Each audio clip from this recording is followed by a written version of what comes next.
व्याख्यान श्रृंखला के द्वितीय दिवस में कार्यक्रम की संरक्षिका डॉक्टर स्मिता जैन प्राचार्य जी का बहुत बहुत हार्दिक अभिनंदन करता हूँ। और आज के वक्ता श्री कपिल देव जी, उनका परिचय भी मैं साथ में करा देता हूँ। आप वरिष्ठ शोध छात्र हैं, दिल्ली विश्वविद्यालय में मटेरियल साइंस पर अपना रिसर्च कर रहे हैं और अभी 6 मंथ के लिए एक फेलोशिप के तहत ताइवान भी गए थे और वहाँ भी इन्होंने बहुत बड़ा योगदान दिया है वहाँ पर। और कार्यक्रम में पधारे डॉक्टर ब्रजेश कुमार जी, डॉक्टर राजन जी का हार्दिक अभिनंदन और धन्यवाद व्यक्त करता हूँ। मैं प्राचार्य मैम से आग्रह करूंगा कि अपने आशीर्वचनों से आज के इस व्याख्यान श्रृंखला का आरंभ करें। श्रृंखला के द्वितीय दिवस में मुख्य अतिथि के रूप में दिल्ली यूनिवर्सिटी से आए हुए श्री कपिल देव जी का महाविद्यालय परिवार की ओर से बहुत बहुत हार्दिक स्वागत है, अभिनंदन है और मेरे व्यक्तिगत ओर से आपको बहुत बहुत शुभकामनाएं। आज हमारे महाविद्यालय के लिए एक बहुत गौरव का दिन है कि एक यंग एनर्जेटिक रिसर्च फेलो हमारे बीच में है जो भारत का प्रतिनिधित्व बाहर भी कर चुके हैं।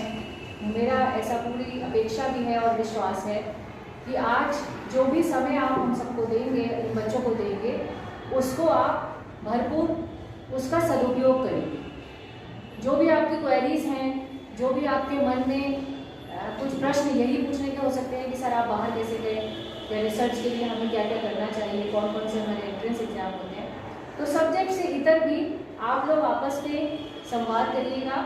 आज एक बहुत और महत्वपूर्ण फंक्शन जो शासकीय कार्यक्रम है, जिसे महत्वपूर्ण एकेडमिकली तो नहीं लेकिन शासकीय तरीके से कहना चाहिए, वो भी चल रहा है, जिसमें आपके शहर के विधायक माननीय श्री महेश चंद्र गुप्ता जी सादर आमंत्रित हैं। आप लोगों में से थर्ड ईयर के जितने भी बच्चे हैं वो उनका स्मार्टफोन डिस्ट्रीब्यूशन कार्यक्रम के बाद हम लोग यहीं पर कराएंगे। तो आप इस जो आपकी लेक्चर है इसमें अपने को बिल्कुल भ्रमित मत करिएगा, क्योंकि ये आपके लिए बहुत इम्पॉर्टेंट है। फ़ोन तो आपको आज नहीं तो कल मिल ही जाएगा, आज ही आप फ़ोन घर लेके जाएंगे। लेकिन इस सीरीज़ में, इस लेक्चर में कपिल देव जी ने जो भी अपना समय हमें दिया है, एक बार पुनः आपका बहुत बहुत धन्यवाद। क्योंकि एक रिसर्च स्कॉलर के लिए यूनिवर्सिटी छोड़ के इतनी दूर यहाँ पर आना हम लोग समझ सकते हैं कि कितना मुश्किल होता है। आप सबको इसके लिए बहुत बहुत शुभकामनाएं और ऋषभ जी को बहुत बहुत बधाई, धन्यवाद कि इस अच्छे से कार्यक्रम के लिए आयोजन किया।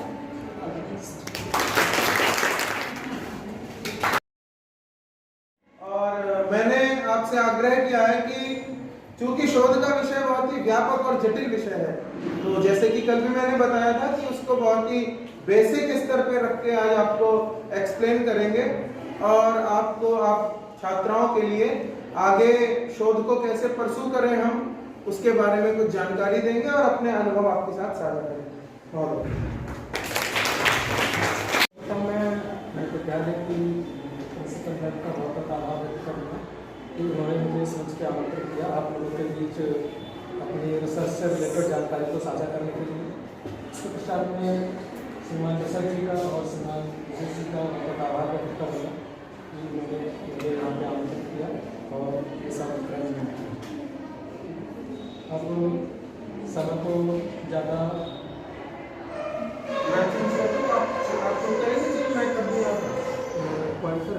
पॉइंटर भी है वैसे तो दरवाजा को बंद कर दो। हाँ, ये पॉइंटर है इसमें और ये आगे इससे थोड़ा देसी टाइप का पॉइंटर है। अगर कुछ इंडिकेट कर रहा हो तो कैसे आप इससे कर सकते हैं। लेजर माउस इससे कर सकते हैं। ओप्स बाकी के ठीक है। ठीक है, मैं अपना लेक्चर शुरू करता हूँ। तो थोड़ा बहुत बीच बीच में बहुत लेते होंगे ना, बहुत हल्के इंग्लिश। ठीक है, तो ज़्यादा जटिल शब्द यूज नहीं करना। अगर कोई जटिल शब्द होगा अंग्रेजी का तो उसका अर्थ बता दूंगा, अगर समझ में ना आए तो बीच में भी रोक कर पूछ सकते हैं। ठीक है, तो आज के फोटो ले इस व्याख्यान वो क्यों जरूरी है और आज के समय में हम जितनी हमारी सबकी लाइफ टेक्नोलॉजी से चारों तरफ से जुड़ी हुई है। हम देखते हैं हर जगह छोटे मोटे सेंसर आप लोगों ने भी बनाए हैं, ये भी हैं, और मोबाइल को यूज़ करते हैं, लैपटॉप यूज़ करते हैं, और न्यूज़ में भी देखते हो कि डे बाई डे इनमें थोड़ा बहुत एक से एक एडवांस टेक्नोलॉजी के मोबाइल फोन से लैपटॉप्स आ रहे हैं। तो ये सब संभव कैसे हो रहा है? तो ये सब संभव हो रहा है मेडिकल साइंस में रिसर्च को बढ़ावा देने से और उसमें प्रतिदिन नई नई खोज करने से। ठीक है, तो हम शुरुआत करेंगे। सबसे पहले ये हमारी टॉप का आउटलाइन है। सबसे पहले हम बात करेंगे कि समय के साथ कंप्यूटर्स और मोबाइल फोन्स में किस तरह से प्रगति हुई है। फिर ये प्रगति के लिए सबसे ज्यादा इंपॉर्टेंट जो था मूर्स लॉ, उसके बारे में बताएंगे कि क्यों ये प्रगति संभव की एक छोटी सी सोच ने किस तरह से इस बहुत बड़ी प्रगति को जन्म दिया। फिर हम बात करेंगे मटेरियल साइंस के बारे में। कहीं भी हो फोटो खींच रहे हो, वीडियो बना रहे हो, उन सब चीजों के लिए कि मेमोरी कार्ड खोल दिया, ये बात करते हुए ना, तो वो डेटा स्टोरेज के लिए कैसे बात करें कि वो कैसे हम बना सकते हैं। कि पहले 1 GB का मेमोरी कार्ड आता था, आज उतने में ही 32 GB का मेमोरी कार्ड आ रहा है, उतने में 64 GB का आ रहा है। ये सब देखते हो ना मार्केट में। हाँ, तो वो कैसे संभव हो सकता है, इन सब चीजों के बारे में बात करेंगे। और फिर उसके बाद में लैपटॉप में जो हम यूज करते हैं हार्ड डिस्क, किस किसने नाम सुना है हार्ड डिस्क का? सुना है ना? तो हार्ड डिस्क कैसे काम करती है और उसको बनाने के लिए किस तरह से रिसर्च कर जाती है। जो मैग्नेट हम यूज करते हैं उसी तरह के मैग्नेटिक मटेरियल्स यूज होते हैं हार्ड डिस्क को बनाने में और उनका यूज होता है। ठीक है, फिर मैं जापान गया था 2 वर्ष पहले, तो वहाँ पे मैंने एक जो चिप वगैरह होती हैं, चिप हैं और जो आईसीज होती हैं, मेमोरी कार्ड वगैरह जिस फैब्रिकेट कर जाते हैं, उस लैब का विजिट किया था, तो उसके बारे में आपको दिखाऊंगा। और फिर उसके बाद कि हमारे डेली लाइफ में इस लाइफ को स्मार्ट बनाने के लिए कैसे कैसे सेंसर्स हम यूज करते हैं। ठीक है, और हर जगह सेंसर से घिरे हुए हैं आसपास में, उन सेंसर्स के बारे में बताएंगे। और फिर इन सब चीजों को चलाने के लिए जो सबसे जरूरी चीज है वो है एनर्जी, इलेक्ट्रिकल एनर्जी। चाहे मोबाइल हो, लैपटॉप हो, सेंसर्स हो, कुछ भी हो, हर जगह इलेक्ट्रिकल एनर्जी की रिक्वायरमेंट है, उसकी स्टोरेज की रिक्वायरमेंट है। तो वो उनका फ्यूचर क्या है। ठीक है, और फिर बात करेंगे कि भविष्य के मोबाइल फोन्स और कंप्यूटर्स कैसे होंगे, इसके बारे में। आई थिंक कि इस सब को देख के आपको इंटरेस्ट जाग गया होगा कि हाँ आगे क्या होने वाला है स्टॉक में।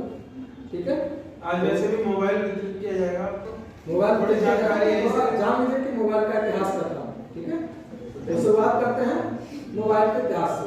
ठीक है, तो सबसे पहले ये जो 1973 में मोटोरोला कंपनी, मोटोरोला का नाम सुना है किसी ने? हाँ, तो सबसे पहली कंपनी थी मोटोरोला जिसने अपना मोबाइल लॉन्च किया था 1973 में। तो ये मोबाइल फोन आया था इतना बड़ा, इसमें केवल एक ही फंक्शन था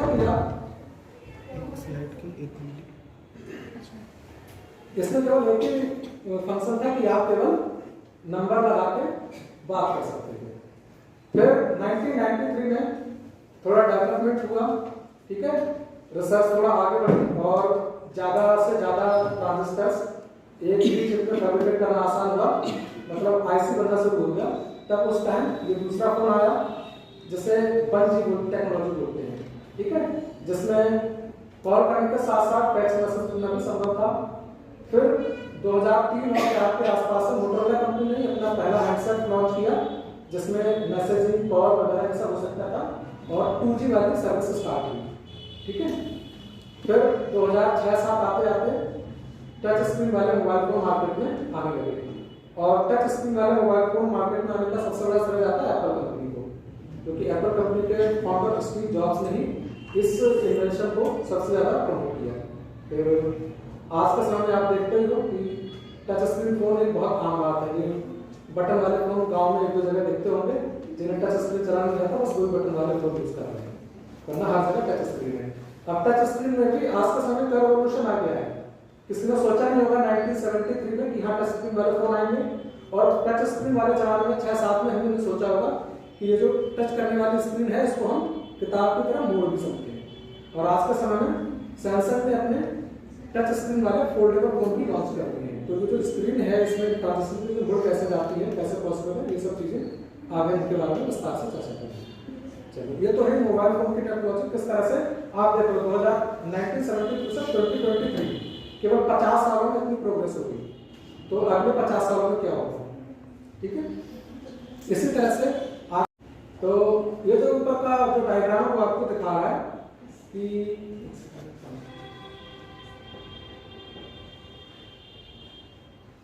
हाँ, तो आप देख रहे हैं कि कंप्यूटर्स क्या है, reducing the burden of human on human brain.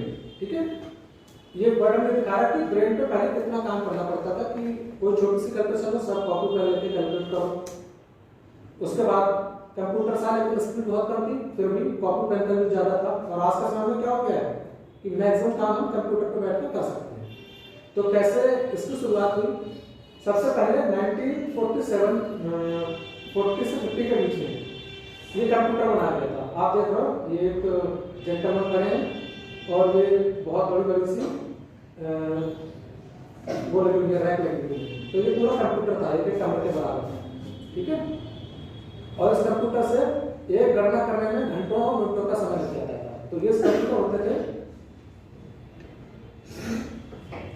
ये सारे कंप्यूटर्स डायोड और ट्रायोड वाल्व की टेक्नोलॉजी पे चलते थे और जिन्हें हम बोलते हैं फर्स्ट जनरेशन कंप्यूटर्स।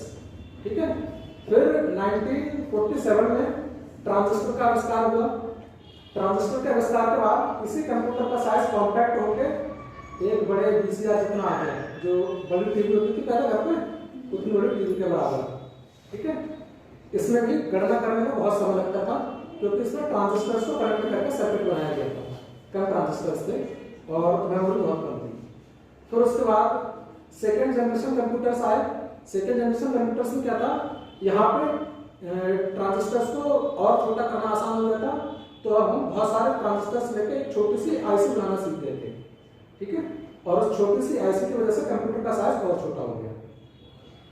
आने वाले समय में उस आईसी के अंदर ही हम और ज्यादा ट्रांजिस्टर्स को बना सकते थे, कंप्यूटर का साइज और छोटा होगा, फिर ये डेस्कटॉप आ गए। ठीक है, डेस्कटॉप से डेस्कटॉप पे एक अलग सीपीयू मॉनिटर सब होता था, जिनकी स्पीड अगर देखा जाए इस बड़े से कमरे के बराबर जो कंप्यूटर था उसके मुकाबले कहीं ज्यादा थी। आने वाले समय में धीरे धीरे ये कंप्यूटर और कॉम्पैक्ट हो गए और कंप्यूटर की जगह लैपटॉप में लगी, जिन्हें हम बोलते हैं फोर्थ जनरेशन कंप्यूटर। क्योंकि इन कंप्यूटर्स में क्या होता है, माइक्रो प्रोसेसर का यूज करा जाता है। पहले हम क्या थे, diode triode valve first generation, second generation transistor के बारे में सुना होगा ना, सभी फिजिक्स से है, NPN PNP ट्रांजिस्टर। हाँ, तो उन ट्रांजिस्टर को बेस कंप्यूटर को। फिर आईसी को बोलते हैं इंटीग्रेटेड सर्किट। क्या बोलते हैं? Integrated circuit. जब बहुत सारे ट्रांजिस्टर्स को एक छोटी सी चिप में एक छोटी सी चिप में बहुत सारे ट्रांजिस्टर को असेंबल करके ही सर्किट बना दिया होता है, तो उसे हम बोलते हैं इंटीग्रेटेड सर्किट। ठीक है, फिर बाद में माइक्रो प्रोसेसर। माइक्रो प्रोसेसर क्या होता है, जिसमें बहुत सारी आईसीज को एक उतनी ही बड़ी छोटी सी चिप में असेंबल कर दिया जाएगा। ठीक है, तो वो एक माइक्रो प्रोसेसर बन जाता है। और तो ये माइक्रो प्रोसेसर वाले जो ये इसे क्या बोलते हैं, टैब। तो टैबलेट और लैपटॉप ये सब माइक्रो प्रोसेसर टेक्नोलॉजी को बेस्ड है। ठीक है,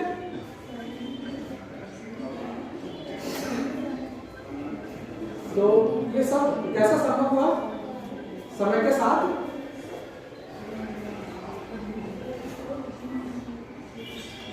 हम लोगों ने जाना कि हम स्विच ऑफ कर दो बेटा, स्विच ऑफ। नए मटेरियल्स की डिस्कवरी के साथ और हम उनको और छोटे से छोटे साइज में असेंबल कर सकते थे इलेक्ट्रॉनिक डिवाइसेस को। ठीक है, तभी हम बिल्कुल कॉम्पैक्ट साइज में लेके आ पाए। हुआ कैसे, ये एक कमरे का कंप्यूटर पावर बहुत ज्यादा लेता था, एक घर पे सप्लाई के लिए पावर चाहिए उससे कहीं 10-20 गुना ज्यादा। ठीक है, और काम नहीं करता था गति वही अगर आज के समय से कंपेयर करें तो। ठीक है, एक कैलकुलेशन करने में से घंटों लग जाते थे, और आज के समय में ये जो कंप्यूटर है पावर लगता है थोड़ी सी। ठीक है, पूरा बिल और काम कंप्लीट करता है। ठीक है, तो ये टेक्नोलॉजी के साथ रिसर्च के साथ ही पॉसिबल हो पाया है। हाँ, अब बड़े से साइज कॉम्पैक्ट होता चला आया और आने वाले समय में और कॉम्पैक्ट हो जाएगा, क्योंकि आज के समय में आप देखते हुए न्यूज में टेक्नोलॉजी में कि एक घड़ी में ही कंप्यूटर के बराबर सारी चीजें आ रही हैं, या फिर जो हमारा मोबाइल फोन में जितने ऐप्स वगैरह होते हैं वो सब वॉच के अंदर आ रहे हैं। ठीक है, तो ये सब पॉसिबल कैसे हो गया, तो 1965 में आपने नाम सुना होगा इंटेल, सुना है किसी ने इंटेल का नाम? नहीं सुना तो हम बता रहे हैं, जो भी आपके लैपटॉप कंप्यूटर इनमें जो प्रोसेसर लगा होता है वो इंटेल कंपनी का ही होता है, ठीक है। इंटेल सुना है ना? अगर आप कहीं लैपटॉप पर कंप्यूटर लेने जाओगे मार्केट में, तब आप लोग बात करेंगे कि इसका प्रोसेसर कौन सा लगा है, ठीक है, और कौन सी जनरेशन का है, तो वो नाम लेंगे इंटेल कंपनी का, ओके। तो इंटेल कंपनी ये लीड कर रही है शुरुआत से ही कंप्यूटर टेक्नोलॉजी में। तो इन्होंने 1965 में इंटेल के जो फाउंडर थे जॉर्ज मूर, उन्होंने प्रेडिक्ट किया, देखा कि किस तरह से टेक्नोलॉजी आगे बढ़ रही है, कि हर साल, क्योंकि तब तक ट्रांजिस्टर का इन्वेंशन हो चुका था। ये जो पहला ट्रांजिस्टर था, ये जो नीचे दिख रहा है आपको, पहला ट्रांजिस्टर 1947 में बनाया गया था बेल टेलीफोन लैबोरेटरीज में। So this is based on valves, right? हाँ, valves का रिप्लेसमेंट। अच्छा, ये इलेक्ट्रॉनिक ये सब कवर है। अच्छा, ये उसमें कवर कर रहा है, तो उसको सेव करके रखा जाए पहले ट्रांजिस्टर को। अच्छा, है इलेक्ट्रॉनिक। हाँ, ये पूरा इलेक्ट्रॉनिक एक आईसी पे बनाया गया, मतलब उससे बनाया गया, ठीक है। तो इस ट्रांजिस्टर के आविष्कार में छोटी सी डिस्कवरी के लिए नोबेल प्राइज मिला था 1956 में, क्योंकि देखने में तो छोटा था लेकिन इसने पूरी दुनिया को रिवॉल्यूशनाइज कर दिया। आज के जमाने में हम जो मोबाइल फोन कंप्यूटर साथ में लेकर घूम पा रहे हैं केवल और केवल इस ट्रांजिस्टर के आविष्कार की वजह से, ठीक है। तो किसने इन्वेंट किया था इसे? जॉन हार्डिंग ने, ठीक है। कहाँ? बेल टेलीफोन लैबोरेटरीज में, ठीक है, 1947 में। और तब से जितने भी मोबाइल फोन्स थे, कंप्यूटर्स थे, उनमें ट्रांजिस्टर का ही इस्तेमाल होने लगा उनको इलेक्ट्रॉनिक सर्किट बनाने के लिए, ठीक है। तो 1965 में जॉर्ज मूर ने देखा कि जैसे जैसे रिसर्च आगे बढ़ रही है, प्रोग्रेस हो रही है, तो हर साल क्या होता था कि जो चिप होती थी एक छोटी सी चिप में, वो ट्रांजिस्टर का साइज और छोटा करते जा रहे थे, और छोटा करते जा रहे थे, ठीक है। तो उन्होंने देखा कि पर स्क्वायर इंच एरिया पे ज्यादा से ज्यादा ट्रांजिस्टर असेंबल हो सकते हैं। तो उन्होंने जो रिसर्च को ऑब्जर्व करके देखा कि हर साल किसी पर सेंटीमीटर स्क्वायर एरिया पे नंबर ऑफ ट्रांजिस्टर्स को हम डबल कर सकते हैं, कि हर एक डेढ़ साल में, जैसे इस साल तक हमारे पास ऐसी टेक्नोलॉजी कि 100 ट्रांजिस्टर बना सकते हैं सेंटीमीटर स्क्वायर पे, तो एक साल बाद हम उसी एरिया में 200 ट्रांजिस्टर बना सकते हैं, क्योंकि मेटेरियल साइंस में इस तरह से प्रोग्रेस कर रही है, लोग ट्रांजिस्टर का साइज छोटा करते जा रहे हैं, ठीक है, साइंटिस्ट लोग। तो उन्होंने प्रेडिक्ट किया इस चीज को, उन्होंने बोला कि number of transistors on a chip would double in every 2 year, कि हर 2 साल में किसी चिप में नंबर ऑफ ट्रांजिस्टर्स डबल हो जाएंगे, और जो उस डिवाइस का कॉस्ट होगा वो क्या हो जाएगा? आधा हो जाएगा, ठीक है। अगर आप बात करें कि जो पहला फोन आया था 1973 में, उस टाइम उस फोन की कीमत अगर आज के पैसे से कंपेयर करें तो उतने में आदमी एक 2-4 ऑडी मर्सिडीज खरीद लेगा, ठीक है, क्योंकि एक फोन की प्राइस थी, क्योंकि क्या था, असेंबल करना आसान नहीं था। और आज के टाइम में उतने ट्रांजिस्टर्स हम डेली रफली बहुत मुश्किल से असेंबल कर सकते हैं, आगे दिखाएंगे कैसे पॉसिबल है। तो ये थे जॉर्ज मूर, जिन्होंने प्रेडिक्ट किया, और इनका प्रेडिक्शन इतना सही था कि डिस्कवरी उसी तरह से होती चली गई। ये जो ग्राफ है वो ये दिखा रहा है कि 1956 में 100 ट्रांजिस्टर बन रहे थे, फिर 2000 आते आते पर सेंटीमीटर स्क्वायर एरिया में क्या है? So this law is based on some mathematical or just observation? Just उन्होंने जस्ट ऑब्जर्व किया कि किस तरह से प्रोग्रेस कर रही है इंडस्ट्रियल टेक्नोलॉजी, और उसके अकॉर्डिंग आज के समय में हम इस स्टेप पर पहुंच चुके हैं कि हम 1 सेंटीमीटर स्क्वायर एरिया में बिलियंस ऑफ ट्रांजिस्टर बना सकते हैं। बिलियंस का मतलब hundreds of crore transistor. 1 centimetre square कितना होता है? आपका मेल है इतना एरिया, और इतने एरिया में 100 करोड़ ट्रांजिस्टर बना सकते हैं। 100 करोड़ ट्रांजिस्टर। नींद तो नहीं जा रही किसी को? नींद उड़ रही होगी ना? सो जाते हैं। नींद आ रही है? अभी नींद उड़ रही होगी कि हाँ 100 करोड़ इतना में बना पा रहे हैं। और पहला समय बीच में अगर कोई छोटी क्वेरी है तो पूछ सकते हैं, बड़ा क्वेश्चन है तो जो पहला ट्रांजिस्टर बना था इसका साइज पता कितना था? हमारे नाखून से भी बड़ा था। और फिर आज का टाइम क्या है कि हम उस उतने बड़े ट्रांजिस्टर के ही एरिया में 100 करोड़ ट्रांजिस्टर बना पा रहे हैं। कैसे?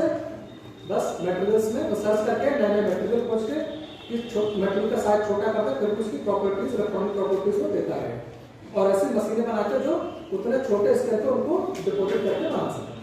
ठीक है सर, नेकेड मेरे वगैरह सर ये नेकेड आई से कैसे पॉसिबल है? मतलब नेकेड आई से नहीं देख पाते हैं चीजों को, आगे दिखाएंगे। कि कैसे हम चीज़ों को देख पाते हैं, तभी हम पॉसिबल है। कभी मेरे वगैरह में कहीं देखा हुआ कि वो चावल पे नाम लिख देते हैं और लोग उसको सरप्राइज मानते हैं, चावल पे नाम लिख दिया। अब देखो वो सरप्राइज है, ये सरप्राइज है। उस चावल के दाने पे बना सकते हैं पूरे 100 करोड़ 1 करोड़ तो बना ही देंगे चावल के दाने के एरिया में, ठीक है। तो वो कुछ सरप्राइज नहीं है, चावल के दाने पे नाम लिख, ठीक है।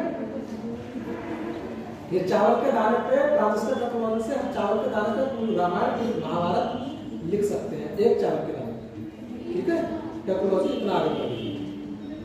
चलो और आगे थोड़ा सरप्राइज करते हैं आप लोगों को। तो ये टारगेट अभी क्या है कि अगले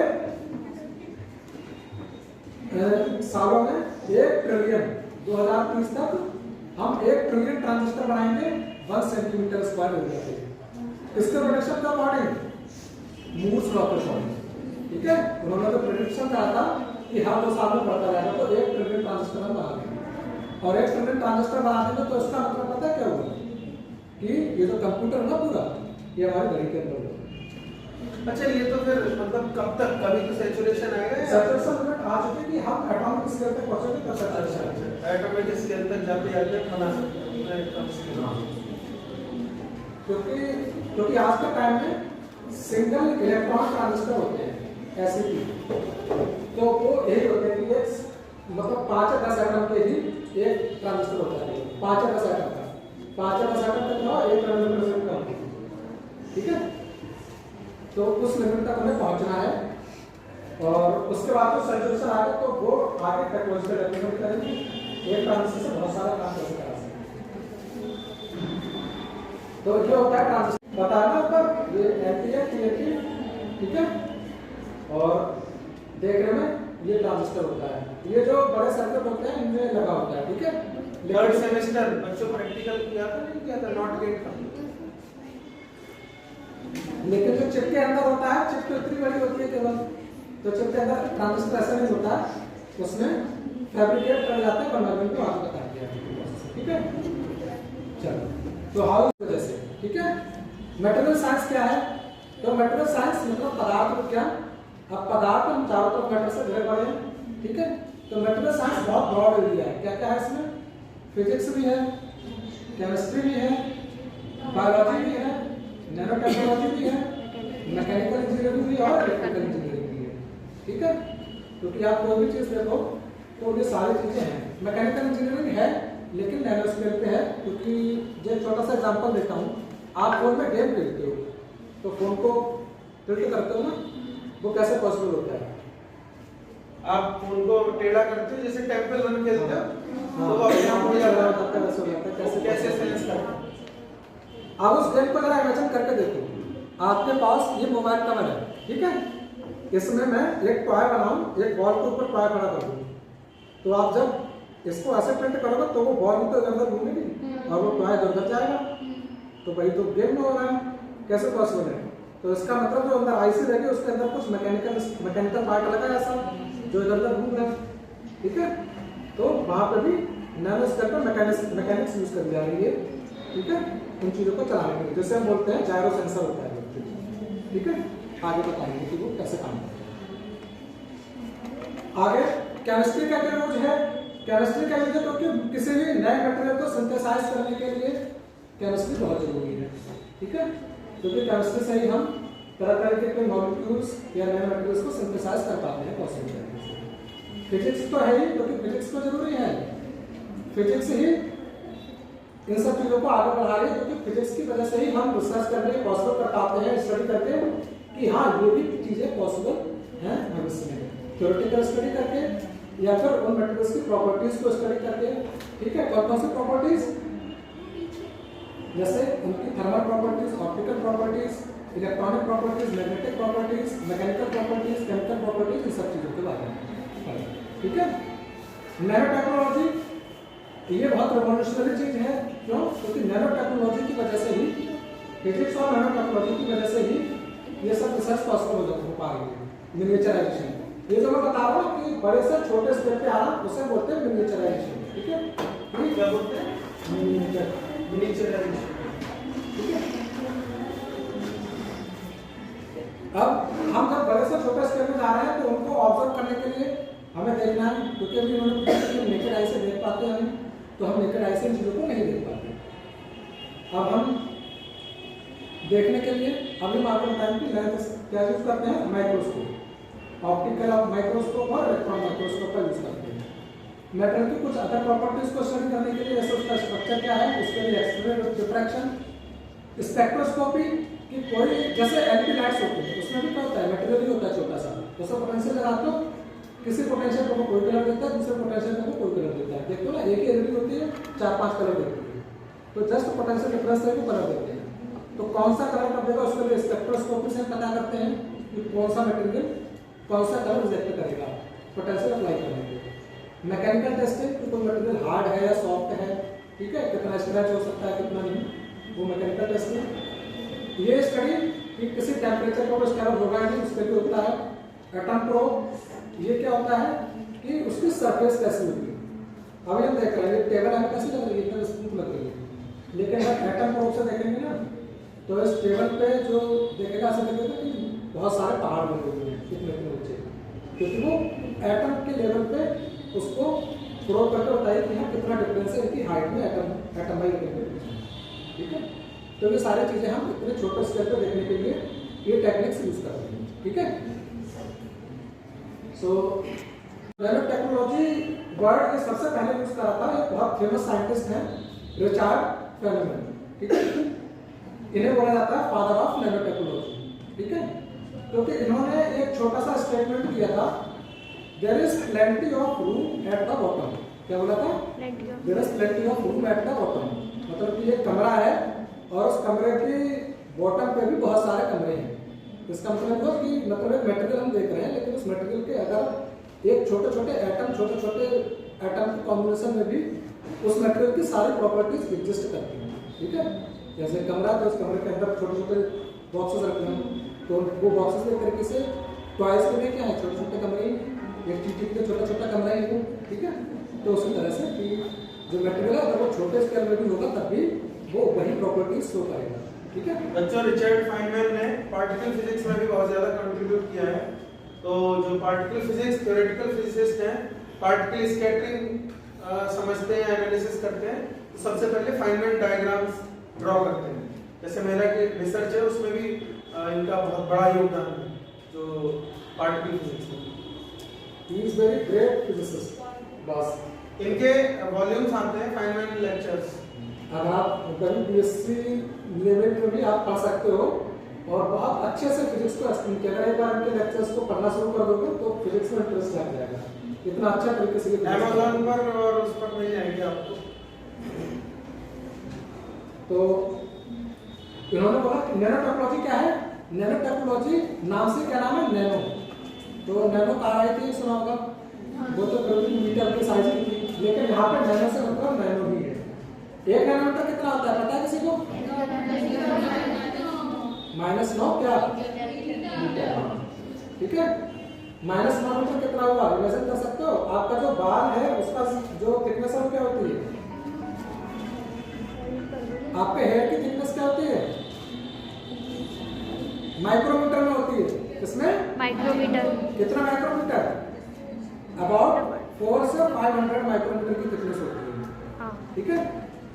और 1 माइक्रोमीटर में कितना नैनोमीटर होगा, आप कैलकुलेशन करना पड़ेगा, क्यों, कौन बताएगा, जल्दी से कैलकुलेट करके बताओ। 1 माइक्रोमीटर में कितना नैनोमीटर होगा, 10 to the power 3 -3 नहीं 3 -3 1 माइक्रोमीटर में 1000 नैनोमीटर होगा, ठीक है। वो नैनो में माइक्रो बता रहे हो, 1 माइक्रोमीटर में 1000 नैनोमीटर होगा, ठीक है। तो आप समझ सकते हो कि 1 नैनोमीटर कितना छोटा स्केल हुआ, ठीक है। हमारे बाल के जो थिकनेस है उसके 1000 हिस्से कर दो कम से कम, 1000 नहीं 10,000, तो उतना छोटा 1 नैनोमीटर होगा। तो उस स्केल पे हमें टेक्नोलॉजी बिल्डअप करनी है, उससे हम बोलेंगे नैनो टेक्नोलॉजी, ठीक है। क्या स्केल है, 1 से 100 नैनोमीटर तक के स्केल में हमें ट्रांजिस्टर बनाना है, डायोड बनाना है, रजिस्टर बनाना, जितने भी इलेक्ट्रॉनिक सर्किट्स हैं वो उस 1 से 100 नैनोमीटर की डायमेंशन में ही बनाने हैं, तो हम उसे बोलते हैं नैनो टेक्नोलॉजी, ठीक है। तो हम मैटर को अरेंज करते हैं एटॉमिक, मॉलिक्यूलर और सुपर मॉलिक्यूलर स्केल पे, किसके लिए? इंडस्ट्रियल पर्पस के लिए, ठीक है। तो इनके इस लेक्चर के बाद ही सबसे ज़्यादा रिवॉल्यूशन आया। लेक्चर हमने दिया था 1960s में, ठीक है। और 1970 के बाद मोबाइल फोन और कंप्यूटर में रिवॉल्यूशन होना शुरू हो गया था। इनके इस लेक्चर के बाद लोगों ने इस डायरेक्शन में ध्यान देना शुरू किया, ठीक है। और 50 सालों में हमने इतनी प्रोग्रेस करी, ठीक। इन्होंने जो बोला था दैट वाज एग्जैक्टली राइट, ठीक है। सो आगे बढ़ते हैं। अब स्केल की बात आती है। तो एक तरफ पे स्केल रखना है 10 मीटर से 1 मीटर या फिर 10 सेंटीमीटर, तो 10 सेंटीमीटर से 1 मिलीमीटर, तो 1 सेंटीमीटर तक तो हम आई थिंक नेकेड आई से देख पाते हैं। 1 सेंटीमीटर देख पाते हैं ना, लेकिन अगर 1 मिलीमीटर का साइज हो तब हमें थोड़ा ध्यान से देखना पड़ता है, हाँ कितना बड़ा है गया है, ठीक है। तो हमें किसकी जरूरत पड़ती है? Optical microscope. कौन सा? वो सेंटर वाला, हाथ वाला, ठीक है, वही बात हो जाता है। अगर हम 1 माइक्रोमीटर मिलीमीटर से नीचे जाते हैं माइक्रोमीटर के रेंज में, ठीक है, 50 से 100 माइक्रोमीटर या 10 माइक्रोमीटर, तब हमें किसकी जरूरत पड़ती है? ऑप्टिकल माइक्रोस्कोप की जरूरत पड़ती है माइक्रोमीटर रेंज में, क्योंकि जो हम ब्लड साइंस देखते हैं उसको किससे देखते हैं? ऑप्टिकल माइक्रोस्कोप से देखते हैं, ठीक है। तो इस रेंज तक तो ऑप्टिकल माइक्रोस्कोप काम करता है। हाँ, वो वाले माइक्रोस्कोप थोड़ा अलग होते हैं। आपने देखोगे कि आप एक आंख लगा के नीचे सैंपल रख के देखते हैं, फोटोज लगा के देखा होगा ना, उस तरह का माइक्रोस्कोप वो यूज होता है इसके लिए, ठीक है। फिर अगर हम 1 माइक्रोस्कोप मीटर से नीचे जा रहे हैं, ठीक है, तब वहां पे जो क्या होता है, हमें जो मटेरियल दिख रहा होता है यूनिफॉर्म, उससे नीचे जाते हैं प्रोसेस के अंदर मटेरियल में छोटे छोटे ग्रेन्स बनना शुरू हो जाते हैं, ठीक है। तो उनको हम ऑब्जर्व कर पाते हैं किससे? एक्सआर से। ये एक्सरे वाला लाइन बनना को कहां से कहां तक जा रहा है? मिलीमीटर से लेके माइक्रोमीटर की रेंज तक जा रहा है, ठीक है। अब इस माइक्रोमीटर से नैनोमीटर की रेंज के ऑब्जेक्ट हो, ये रेड वाला लाइन देखो, ठीक है। तो इन चीजों को देखने के लिए हमें किसकी जरूरत पड़ती है? स्कैनिंग इलेक्ट्रॉन माइक्रोस्कोप की, क्योंकि तब इन चीजों को हम उससे तो नहीं देख पाते, ऑप्टिकल माइक्रोस्कोप से नहीं, साइज और छोटी हो गई, लेकिन माइक्रोस्कोप का साइज और बड़ा कर दो, नर्स और बड़ा कर दो, तब देख सकते हैं? नहीं देख सकते। पावर इन चीजों को ऑब्जर्व करने की एक लिमिट होती है, वो किस पर डिपेंड करती है? जो आपके ऑप्टिकल माइक्रोस्कोप में आप किससे देखते हो चीजों को? लाइट से। और जो विजुअल लाइट है उसकी वेवलेंथ क्या होती है? 400 नैनोमीटर से लेके 700 नैनोमीटर तक। एंगस्ट्रॉम में बात करें तो 4000 एंगस्ट्रॉम से लेके 7000 एंगस्ट्रॉम तक, ठीक है। तो जो उसकी वेवलेंथ होगी, उस वेवलेंथ के रेंज में ही हम उससे ऑब्जेक्ट को ऑब्जर्व कर सकते हैं। उस वेवलेंथ से छोटा ऑब्जेक्ट होगा तो हम उससे उस वेवलेंथ से ऑब्जर्व नहीं कर सकते। तो इसीलिए हमें जरूरत पड़ती है किसकी? इलेक्ट्रॉन माइक्रोस्कोप की। इलेक्ट्रॉन माइक्रोस्कोप क्या होता है? जिसमें हम इलेक्ट्रॉन को एक्सेलरेट कराते हैं और उससे कम वेवलेंथ की एनर्जी से इलेक्ट्रॉन की बीम बनाते हैं और उससे हम कुछ चीजों को ऑब्जर्व करते हैं। तो जो इलेक्ट्रॉन माइक्रोस्कोप क्या होता है? Scanning electron microscope. एक होता है अगर हमें एटम के स्केल को देखना है, एटम बाय एटम देखना है कि एटम कैसा होता है मटेरियल के अंदर, तो वो हम देख पाते हैं ट्रांसमिशन इलेक्ट्रॉन माइक्रोस्कोप से, ठीक है। ये सब चीजें ट्रांसमिशन इलेक्ट्रॉन माइक्रोस्कोप और स्कैनिंग टनलिंग माइक्रोस्कोप से। टनलिंग माइक्रोस्कोप एक प्रोब बेस्ड टेक्निक है। प्रोब बेस्ड टेक्निक मतलब जैसे कोई ब्राइट पीपल तो क्या करते हैं, ऐसे करके देखते हैं, मतलब जो उसके ऊपर जो अप डाउन मूवमेंट्स होता है उससे पता लगाते हैं कि यह ऑब्जेक्ट कैसा है। तो स्कैनिंग टनलिंग माइक्रोस्कोप क्या होता है? वो इस तरह से स्कैन करता है, छोटी सी पिन होती है और वो स्कैन करती है और फिर वो देखती है उसकी पार्टिकल एक्सेलरेटर की जरूरत पड़ती है, ठीक है। उसके लिए लार्ज हैड्रोजन कोलाइडर वगैरह जैसी बहुत बड़ी लैबोरेटरीज हैं जो उसमें यूज कर जाती है। एक्शन रिफ्रैक्शन के बारे में पढ़ा होगा ना? क्या पढ़ा है? कुछ नहीं? चलो अगर मैं कहूँ आयरन, तो आयरन का कोई भी पीस हम लेके आएंगे उसका एक्सरे हमेशा एक पर्टिकुलर एंगल पे ही पीक देगा, तो हम बता सकते हैं कि हाँ वो आयरन है मटेरियल। अगर मटेरियल लेके आए कोबाल्ट, ठीक है, तो कोबाल्ट मटेरियल का एक्सरे कोबाल्ट की जगह पे ही पीक देगा, तो हम बता देंगे कि ये मटेरियल कोबाल्ट है। तो साइंटिस्ट लोगों के लिए, रिसर्चर्स के लिए सबसे जरूरी चीज होती है, सबसे पहले कोई मटेरियल उन्होंने बनाया उसको आइडेंटिफाई करना कि वो मटेरियल वही है या नहीं, कोई दूसरा मटेरियल तो नहीं है। तो सबसे पहले वो क्या करते हैं, उस मटेरियल का एक्सआरडी करते हैं, शॉर्ट में बोलते हैं एक्सआरडी, एक्सआरडी करते हैं, ठीक है।